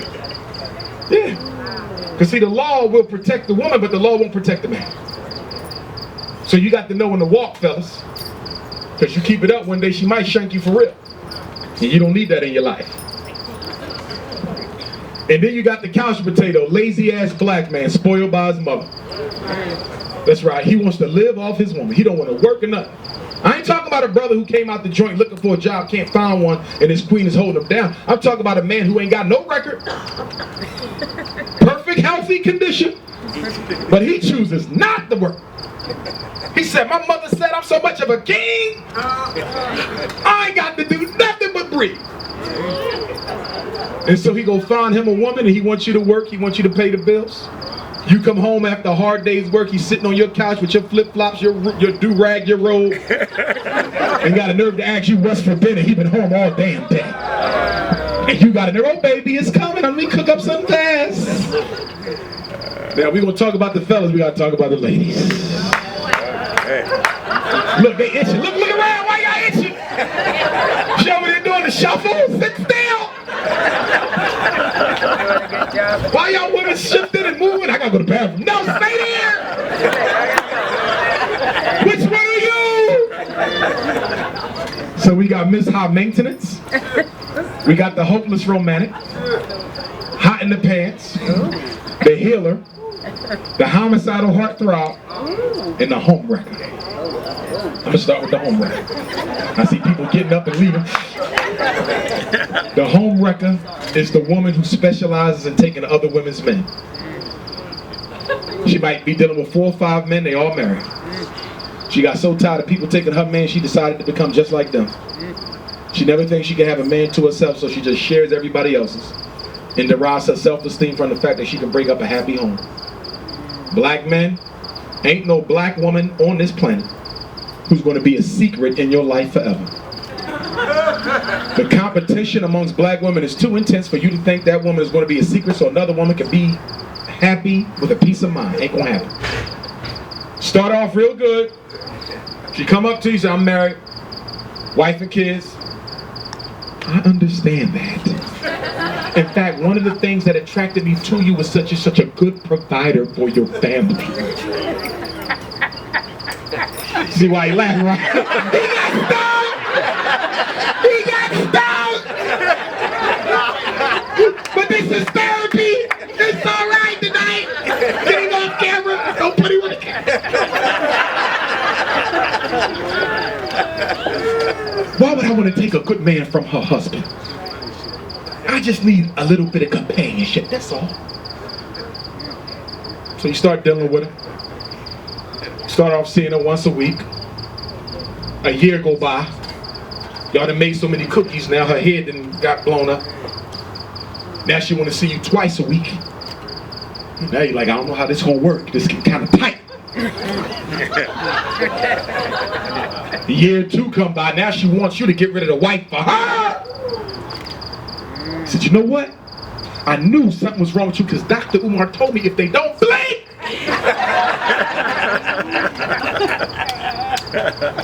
So you say, you know what? I'm changing my phone. I'm changing my Instagram, WhatsApp, MySpace.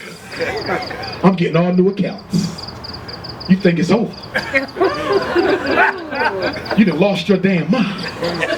That woman gonna go straight to your wife and tell her what y'all did, when y'all did it, dates, receipts, Google space, hotel pictures. And you come home one day and guess who having coffee, talking to your life at your house. All your bags is packed. And your 8-year-old son is over there laughing at your dumbass. My daddy thought he was a player. Fellas, if you got a good thing, temptation gonna come, but you got to be man enough to ward it off. I see too many men losing quality women for women who need a little bit more quality. It's the reality of the situation. Them home wreckers is out there. And they love the newlyweds. They like to get them fresh. Fellas, be on the lookout. I'm telling you, she will not stay a secret. She will destroy your whole family life. Let's talk about the hopeless romantic. Fall in love with every man she meets first date. Any of them in here? Raise your hand, sisters. This is therapy. You can be honest. Self-disclosure is important to the therapeutic process. Any hopeless romantics? I see a lot of twitching in here, Harlem shuffling. Now, the hopeless romantic, let me tell you how this works, fellas. You take her out, McDonald's, 2 cheeseburgers, a small fry, shamrock shake, apple pie, bobblehead doll. You drop her off. First date, no cookies, no kiss, no hug. You just took her out. You driving home. Your cell phone going off. Text messages like crazy. 1, 2, 3, 4, 5, 6. You pick it up. You're silly. You looking. And it starts off like, I know this is going to sound a little crazy.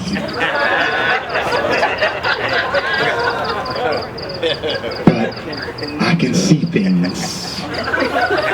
Since I was a child, I was able to see well into the future. And when we were at McDonald's today, the way you just ate that apple pie, my spirit guides told me that you're supposed to be my husband. And they told me, no matter what, to make sure you become that husband. That's right. And my grandmother told me she had a dream that I was going to marry a man with 4 letters in his name. Well, I got 6, baby. It's okay, Grandma couldn't spell too good. Fellas, I'm telling you, anytime a woman telling you they love you in a week, somebody's crazy. It don't go down that way. And the worst thing you can do is bake a cookie with a hopeless romantic. Because if you take one of that lady's cookies, you got to keep the whole bag.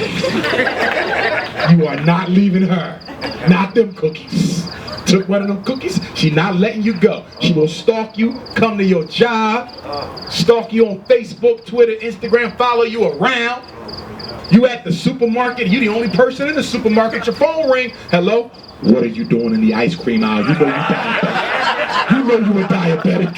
Why are you pouring the ice cream out? How do you know I'm in here? I'm the only person in the store. So you run out, you go to another store. Phone ring again. Why did you leave the first one? Looking around, she ain't nowhere to be found. You say, I'm just gonna go home because this is too crazy for me. Maybe it's a coincidence. You drive back home, phone ring again before you hit the front door. Where do you keep the silverware? What are you doing in my house? Fellas, I'm telling you, the hopeless romantics becomes the stalkers. And ladies, you can also have a hopeless romantic brother. Oh yes, you can. And go ahead and give that crazy man with one eyeball a cookie and see if he don't stalk you for the rest of your life. When you see crazy people, you got to know when to go in the other direction. Yeah, I knew he was crazy, girl, but he was so sexy. And then you got high maintenance. That's real easy. She only care about how much money you make. Gold digger. She used to be a good woman now. But she got tired of men using her and men using her for her good heart. And she got so angry and she became just like the men who was using her. And now she want to get revenge on every man she dates by using them. Don't get caught up in somebody else's revenge scheme. And then you got hot in the pants. We ain't even got to spend too much time on that. Cookie's not even done. She giving them out. Oatmeal. Fuck. Lemon. Stop it. Y'all need to stop. Stop it. And then we got the healer and the homicidal honey. The healer is the woman who's tired of looking for the man she wants. So she's going to go and grab any man and make him what she wants. This is normally older sisters, but it can be young sisters too. They want a certain kind of man, can't find him, so they're going to pick up any brother they find and recreate his destiny. Sounds familiar, ladies? You picked up Mr. Ronnie. Mr. Ronnie been on the street drunk for 20 years. And you brought Mr. Ronnie home to your kids. And your son came home and said, what the hell is Mr. Ronnie doing in here? Well, baby, me and him had a long talk. Did you know Mr. Ronnie used to have his own shoe shine business 30 years ago? Did you know that man almost ran for president one time? And you clean Mr. Ronnie up, get him a haircut, put him back in college, fix his credit. Mr. Ronnie, the man now. All the ladies want Mr. Ronnie, and you fixed Mr. Ronnie up and bought him the pair of shoes that he walked out your life with. You know what the problem was there, ladies? You fixed his self-esteem and didn't fix your own. So he left you. Because he couldn't understand how a woman could put so much into a man and put nothing into herself. Be careful about remaking men. Listen, when you meet somebody, you got to ask yourself the question, can I live with this person as they are if they never change for the rest of my life? See, when we meet people, we like 85%, but there's 15% we don't like, and we think it'll get better after we get married. Wrong. Problems don't disappear with marriage. They expand like yeast. So if you didn't like it before you got married, you really ain't gonna like it after.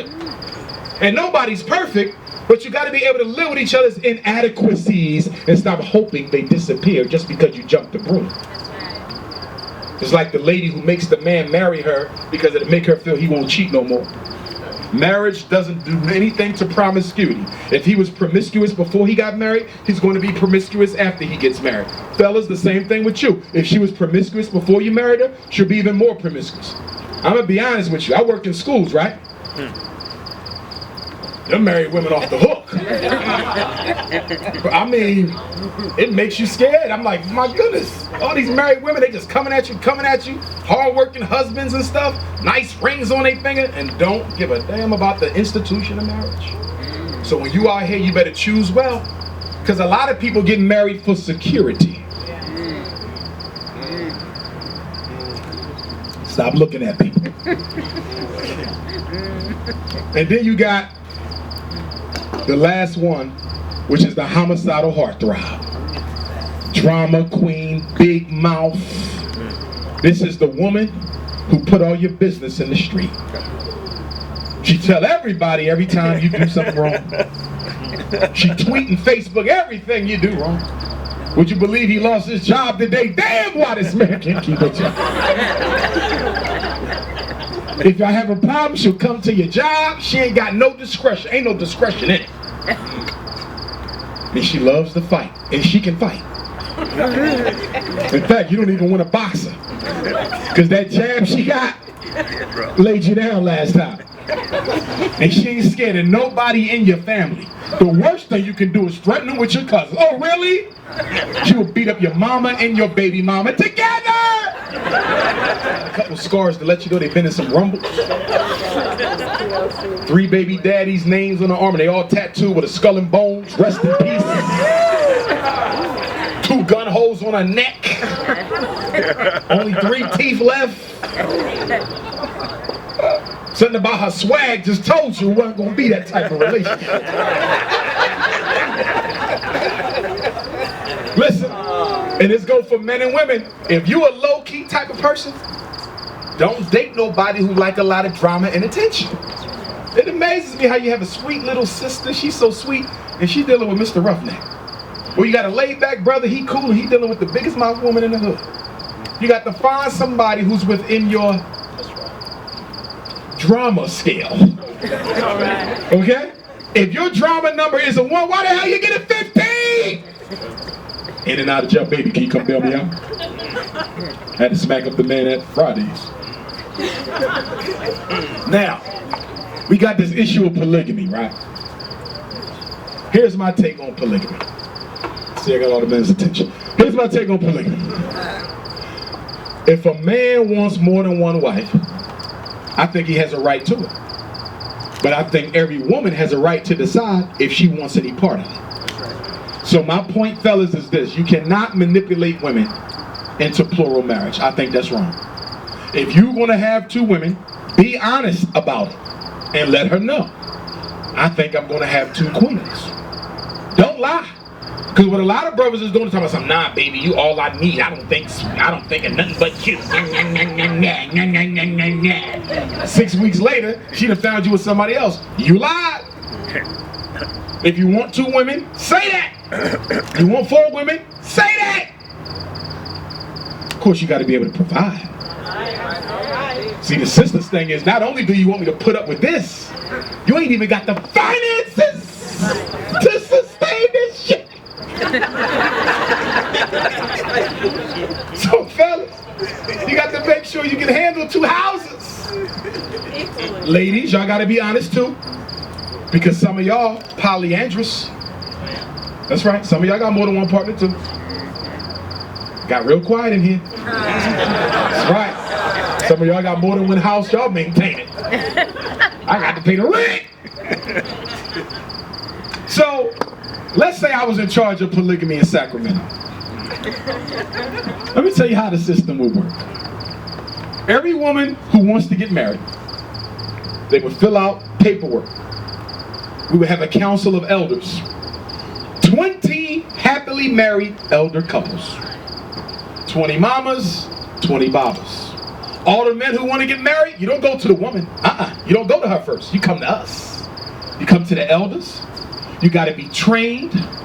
That's right. You got to go through training to be a husband so you know how to take care of that damn house. That's right. You got to pass a damn test to get a wife. And then once you say you're ready and you get certified by the elders to get married, they bring you 4 books. Book 1. It's your first wife. Who's in the A book? Book 1 got all the women in it, no kids, never been married, virgin, body like Serena Williams. Lord bless her. And so your first wife comes from book 1. So you get your first wife. You got to be married at least 3 to 5 years before you can get a second wife. Can't get 2 till you first prove you can do it right the first time. All right. So 5 years go by. You had your first wife. You go to the elders, are ready for wife number 2. The elders decide if you get another wife, not you or your wife. And if they decide, they come and have a conversation with your wife. He can afford it, he's doing well. For the sake of the community, this is what's going to happen. They talk to your kids, talk to your wife, make sure they no domestic violence, no issues. They say, okay, you ready for your second wife? After you've been with the first one for 5. They bring you book 2. You only get 4 wives in my system, max of 4. Beyond that, you're gonna kill your damn self. So they come back with book 2. Who's in book 2? These are sisters who might have a couple children, might have been divorced. They got a little baggage, but it ain't much. They still got it going on. Got their businesses, they good. So you get your second wife, 5 more years go by, you ready for your third. You gotta go back to the elders, because they might say, you don't need no more, you're having some issues in your relationships. You stuck at 2. No more for you, son, because we found out you was a spiritual vampire. Goodbye. Now, if you're lucky enough to get a third wife, fellas, they talk to both of your wives, talk to the kids, make sure everything's good. They bring you book 3. This is the C book. Why is it the C book? It means when you choose this time, be careful. Because these sisters got a little bit more baggage. Okay? They might can't have children.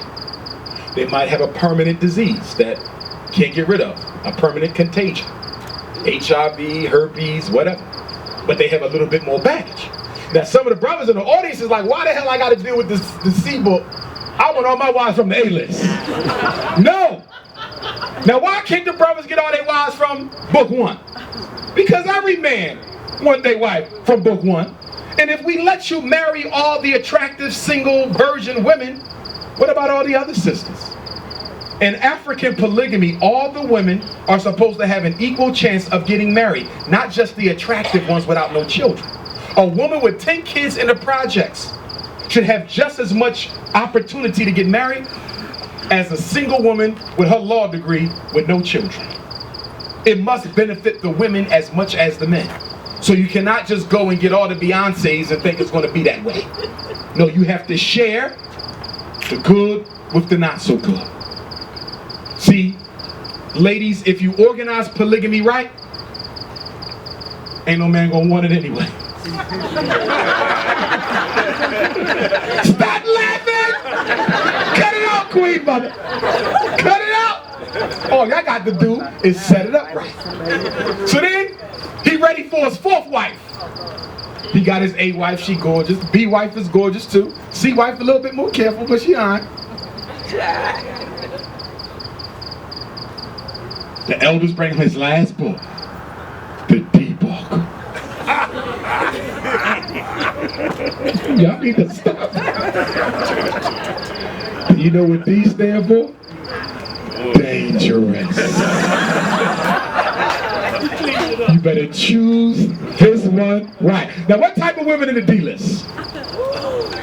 These women, they might have been to jail 3 or 4 times. She might have accidentally shot her husband. She might have gave her baby daddy concussion or 2. She might got a little psychotic disorder, a little borderline up in there. You know, a couple suicide attempts. A little bit of Ritalin, a little bit of Prozac, a little bit of, you know, little alcohol problem. Might only got 1 eye left. She's dangerous. But guess what? Fellas say, why I gotta choose from the D list? Because all the women have a right to be married. Now, fellas, before you knock that sister on the D list, think about it. Think about it. She might be your best wife. Because guess what? She ain't scared of shit. Oh, yes. Oh, yes. That's right. Somebody picking with your pretty wife? She got that. Somebody bullying your son? You ain't even got to come to the school. That's right. You get a phone call, talking about something, yeah, they got your son. There's a group of boys outside. They threatening to beat your son up. We need you to come and get him. He's scared. You call your wife, baby, I got it. Now listen, I don't want you to do nothing to nobody. Can you just get my son and take him home, please? Listen, you married me for a reason. I'm your wife. I'm supposed to hold you down when you're not around. What good am I if I can't take care of a couple thugs in the damn hood? What good am I as your wife? So he said, okay, baby, just get him, take him home. And you know she crazy. So as soon as you hang up, you get right in the car. I gotta get there before she gets there. And before you got there, the news came on the radio. News flash. We're at the George Washington Elementary School, South Sacramento. There's a crazy deranged woman with one eyeball. She has the whole playground laid down, cops, security, firemen, and the principal. Face down! Who was messing with my son-in-law?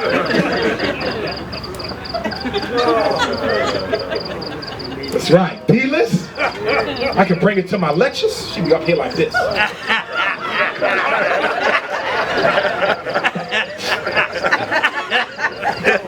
That's right. Security, she got it. You step outside, a couple of homies trying to jump you. Hold on, baby, let's go. You take them 5, I got these 8. So don't knock the D-list. But my point is, ladies, if you organize polygamy effectively, the brothers won't even want it. But I do want to say this to my sisters. And a man can't have nothing to do with this. Y'all need to have an all-women's conference and work through y'all things. Not only y'all sisterhood, but y'all got to do something about this polygamy. Because you already have it. You have an undercover, buck wild, what we want to call it, no rules polygamy in Sacramento. You already got brothers with multiple women. And the women know it. But because they can't stand each other, they live a life as if the other one don't exist when you know that they do. And then I got to deal with it in school. Why? Because you got one man with 5 kids from 3 different women, and the mothers don't like each other, and the brother and sister in the same class, and can't even say that that's their brother. Because of their mothers. I ain't thinking about y'all. I'm worried about them damn kids. I'm worried about the babies.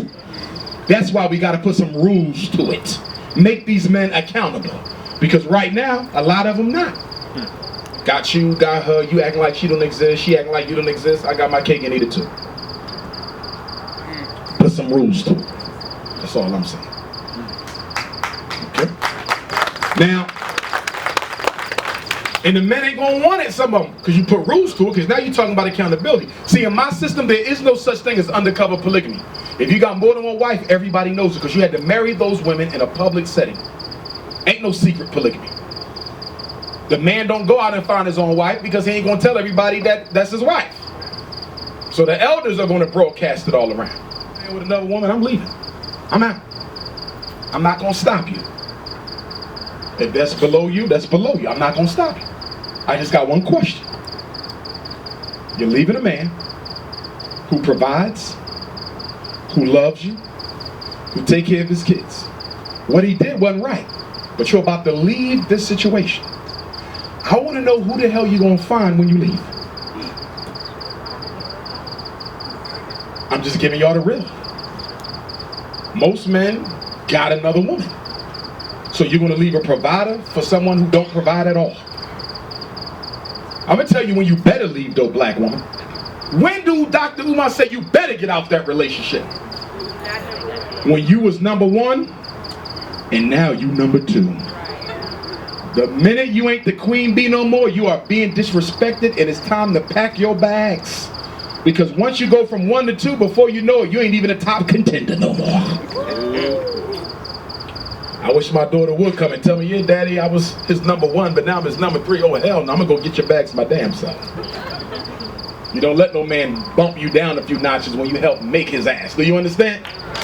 You gotta keep your respect and your pieces. Okay? Sister asked me, Dr. Johnson, I think my man might be a switch hitter. Down low. How do you know if your man is bi? I said, well, I really can't answer that because I've never been. But I will tell you this.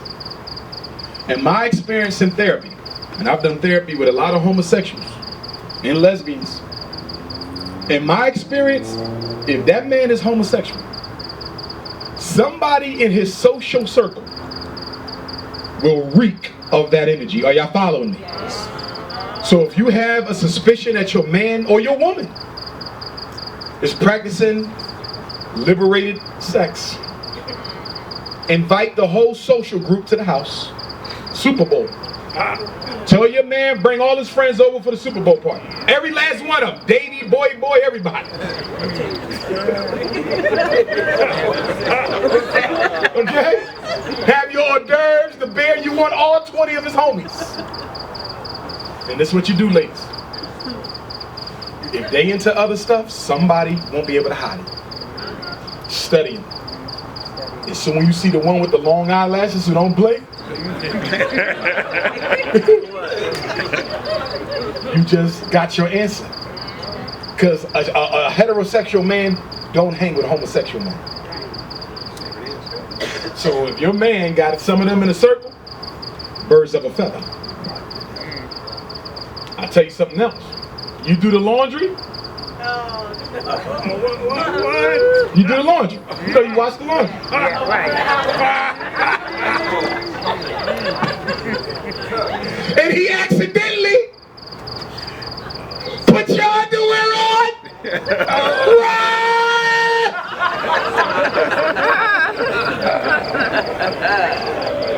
Because ain't no man supposed to mistake. Ain't no man supposed to mistake ladies' underwear for men's underwear. One sister said, yeah, he didn't know the difference.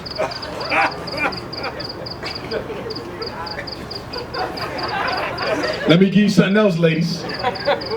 If your man prefers non-traditional forms of intimacy, he likes coming through the back door instead of the front. I'm gonna take it a step further. Let's say he can only climax coming through the back door instead of the front. Oh, it's very common. Yeah, it is. It's very common. You know you're dealing with somebody who has a history. Oh, y'all need to see some of the emails I get. My man, this is the only way. He said he don't understand what, huh? First of all, that's not even made for intimacy. That's something you done got from the Europeans.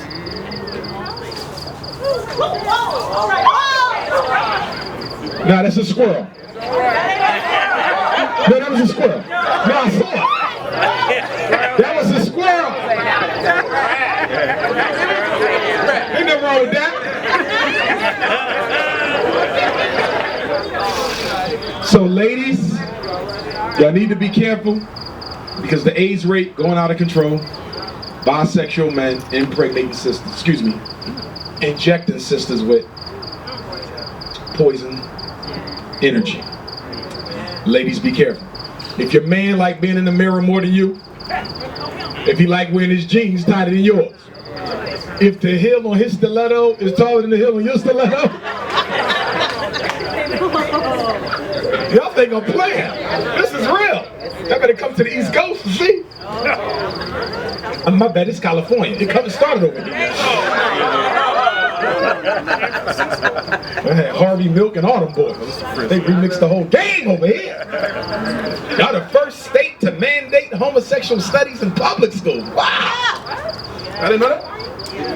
Yeah, California legislator passed the bill, said children have to be taught homosexual history. They added it into your social studies curriculum. About 2 years ago. I know, they didn't even tell you. So ladies, be careful. Fellas, you got to be careful. The other thing you got to be on the lookout for too, a lot of people have sexual disorders. I'm going to tell you something that's real prevalent. And a lot of men and women are coming down with this. A lot of women, y'all didn't call them to the European thing.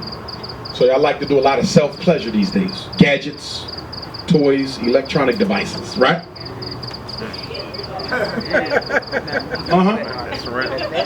You know, you independent and all this stuff, right? Listen. When you do that too much, stay with me, ladies. Fellas too, self-esteem is them, beating Billy, Jack and Johnny. Listen. When you self-stimulate too much, you reconfigure the responses that your brain will accept as it relates to stimulation and intimacy, orgasm. A lot of women are having problems being able to orgasm through traditional intimacy because you got addicted to the buzzer. Whatever. You got addicted to your devices. Okay? And now you cannot reach a certain point of pleasure unless you use your devices. No matter how good your husband is, no matter how pleasurable he is, you can't climax because you have messed yourself up by using them toys too much. Same thing with men. Masturbation, which in my opinion is a European thing. We didn't used to do that. Some men, you masturbate so much, and guess what? Your brain will only respond to masturbation. It doesn't matter how good your woman is, how good she feels, you will not climax because you have messed yourself up. Be careful of getting addicted to toys and alternative forms of orgasm and stimulation, because when you get the real thing, your brain may not respond to it. That's one of the biggest reasons that people are seeking therapy in America, black and white. I can no longer respond to traditional sex because I've been beating Johnny to death. Okay? I'm just being real with y'all. Now, last slide for the night. Personality disorders. I'm bringing these up because these are real. And if you date somebody with one of these, you're headed for trouble. Because these people have the absolute worst marriage rate in America. You marry somebody with a personality disorder, good luck. They are spiritual vampire number one. Let's run them down. Let's see if you see yourself in here somewhere. Dependent personality disorder. You ever date somebody who needed you to lead them around like a child through life? They wanted you to hold their hand through everything. They wanted you to go everywhere with them. They were totally dependent. It was almost like being in this relationship was raising another child. You ever been in that kind of situation? There's somebody who's developmentally stuck. They never got everything they needed from their parents, and they want it from their mate. Dependent personality disorder. Can you go to the bathroom with me? Can you go to the doctors with me? Can you go to the report card conference with me? Can you go up to the front and get saved with me? I'm serious. They will smother you to death. Dependent personality disorder. And then you got the schizoid. They don't want nobody touching them. They need space. Remember we talked about earlier, the person with their own bedroom? You go outside, he want to walk on the opposite side of the street. Don't touch me, don't hold hands, don't kiss me on my cheek. We go to the movies, leave a seat between us. Schizoid. One eye open, don't blink. And then you got borderline. This is normally women, but it can be men. Borderline personality disorder. This is a woman who cannot regulate her emotional thermostat. She go from hot to cold in 2 seconds for no reason at all. You driving down the street with your queen, y'all laughing. You get to the stop sign, you look back, she crying, I don't want to live anymore, for no reason at all. How can you live with somebody whose emotional temper tantrum is not predictable? And the saddest thing about people with these problems, they raise their children with the same problems because children learn by what they see. Dependent personality parents will raise dependent personality children. Most of our children pick up the emotional debilities of the parents. Any of y'all work in schools like me, you know what I'm talking about. The girl in 7th grade got on a mini skirt, crazy makeup on, hair spiked up, boobs all out, tattoos. You say, I can't wait to back to school now to see the damn mother who done birthed this child. The mother coming in, bigger version of the daughter, same thing, hair spiked up, stiletto. Children are what we make them. Stop talking about where these kids come from. They came from us. That's right. We messed them babies up, and we gotta fix them. I didn't raise her to be like that. No, but you let somebody else raise her to be like that because you was too busy doing something else. Yeah. And then we got obsessive compulsive personality disorder. Oh my God. Fellas, you ever date a woman? Every time you go to her house, she ran her house like a prison. You took your shoes off, you got to take them to the 4th floor, put them in the closet.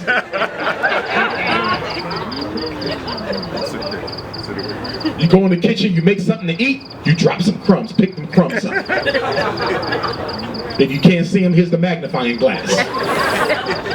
You go to the bathroom, she call you back in the bathroom. What's the problem, baby?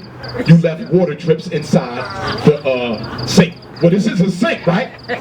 Nah, get the napkin and wipe the water out. That's new porcelain. Crazy as hell. Some of y'all fellas know what I'm talking about. She run that house like a damn drill sergeant. You can't do nothing. The kids can't even do nothing. They gotta eat like this. Because the mother got OCD. And ladies, why do some of y'all be so OCD about your houses? It ain't because you like being clean. That ain't it. You do like being clean, but that ain't why you OCD. People with OCD are people who got internal issues that they don't have no power over. They feel powerless over their internal problem. So what do? They try to over-control the external physical world to compensate for the lack of internal control. Wow. And sometimes men can be OCD. Men are definitely OCD about their cars. Ladies, am I right? Yeah. You can't eat in his car. He don't even want you to make a phone call in his car. You can't use his mirror to put your lipstick on. You shut the door, he talking about don't slam my door. He washed his car every other day, it didn't even rain. And you can't understand it because you like the car only worth $300. You treat the car better than me for $300. Obsessive. These people are obsessed that something's going to go wrong. Obsessed. I think I'm going to catch the flu. I'm obsessed that I'm going to catch the flu. So every time I go to the bathroom, I wash my hands for 25 minutes. The obsession is I'm going to catch the flu. The compulsion is to wash my hands so I don't catch the flu. So you go into the bathroom and your man's hands is bleeding. You're like, baby, your hands is bleeding. Don't wash them no more. Nah, the flu going around. You better wash yours till yours bleed so we can bleed together. Somebody call the cops. Crazy people. And then you got the histrionic and the narcissist. The histrionic is the woman and the narcissist is the man. This is what I call God's gift to the world disorder. That's right. Histrionic woman is a woman who needs more attention than her man can give her. She needs attention from all the men in Sacramento. Her whole wardrobe is designed to do what? Get attention. She built like Serena Williams but got on a skirt for an anorexic girl. Breasts out, cleavage out, tattoo out, thong out, dingy, everything. Cut it out.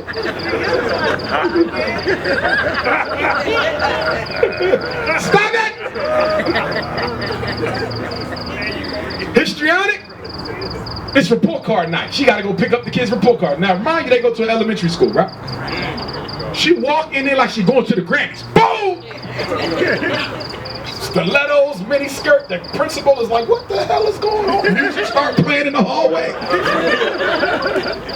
A histrionic woman is a woman who she never gets enough attention from men. Fellas, if you marry a woman like this, you're in trouble. Every time you go outside, you feel embarrassed. Like, baby, do you got to dress like that? Do you have to wear that? And she says, I can't help the way God made me look. What you want me to do? This is God-given. I tell you what, you don't like what I got on? You go in my closet and you find something. And then you go in the closet and all the outfits is the same. They're just a different color. You have a hard life. Some of y'all ladies, y'all got girlfriends like that. They're histrionic. You go out with them with the group, they got to get more attention than everybody else in the group. Yep. It's the way it goes. What you wearing, girl? Oh, for real, let me call Chanel. Chanel, what you wearing? Let me call Roxanne. Roxanne. And so she called everybody, see what y'all wearing? Because she got to outdo everybody. Some of y'all might be histrionic. And then you got the narcissistic brother. God's gift to the world. This is the brother who tell you to your face, you are not the only one. You will never be the only one. You should be lucky I'm dating your ass. You know how many women in Sacramento want to be with me? This is King Fish.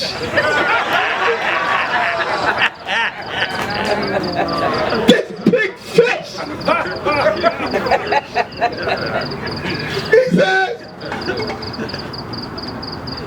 I don't ever want to hear no complaints from you. Next time you complain, I'm dropping you off for another woman. I don't need this in my life. To Sacramento High School and go into the gym. And I want you to look at the name of that 1982 football championship. That was Big Fish. I won that.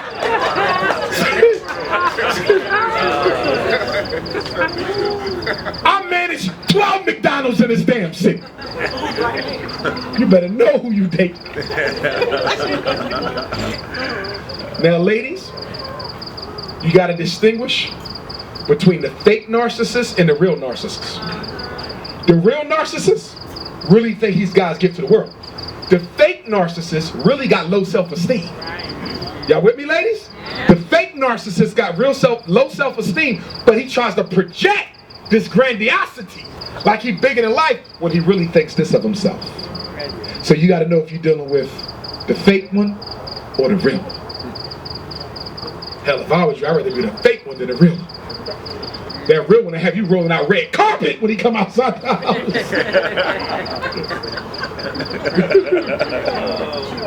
And he raised his son to be just like him. That boy in the 5th grade, he already think he the ish in Sacramento. Straight F's on the report card and everything, but he going to the NFL. And then we got antisocial. Normally men, but it could be women. People who don't like other people. You ever date somebody who don't like people? They don't like people. Don't take them nowhere. Don't invite nobody to the house. I know what I'm talking about. Some of y'all date people who don't nobody like them. Right? Fellas, you got a woman, she antisocial. You take her over your cousin's house, you can't leave her because they'll beat her up when you leave. Ladies, you got an antisocial boyfriend, you cannot take him to the family reunion because your uncles will jump his ass. You sit there acting like you're real hard, don't talk to nobody, your grandma come over there, you don't even want to speak to your grandma. Grandma say, here baby, I brought you some water because you look thirsty. Excuse me? You look thirsty, baby. Lips dry as hell, they peeling. Do I look thirsty to you? Do I ask me? Lips is cracking red. Antisocial. People who don't like people. And you know what I find? It's always social people who date people who ain't social. I see some of the most social sisters, like involved in everything and organizations and giving back to the community, and look at her man. Same thing with fellas. Fellas is all involved, and he got some insecure, antisocial woman on his arm. How can you live a life like that? You like to do everything, they like to do nothing. And then you got the depressive personality disorder. Oh my God. You ever date somebody who was always sad for no reason? For no reason. Nobody died, nobody lost their job. They just sad. They make your whole day just messed up. You talk about spiritual vampire? They might be the worst one. You come home, hey baby, I got a raise, I got a $10 raise. That's all you got?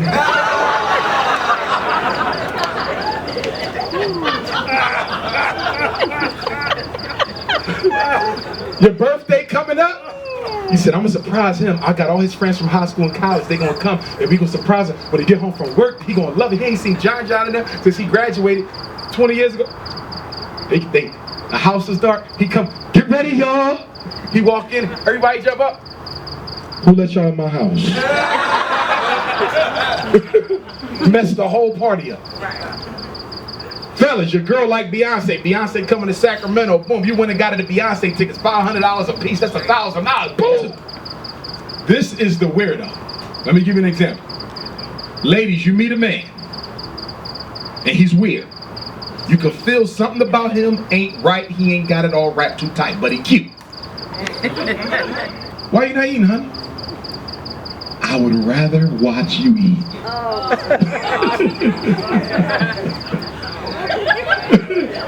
Oh yeah. See everybody in the bar.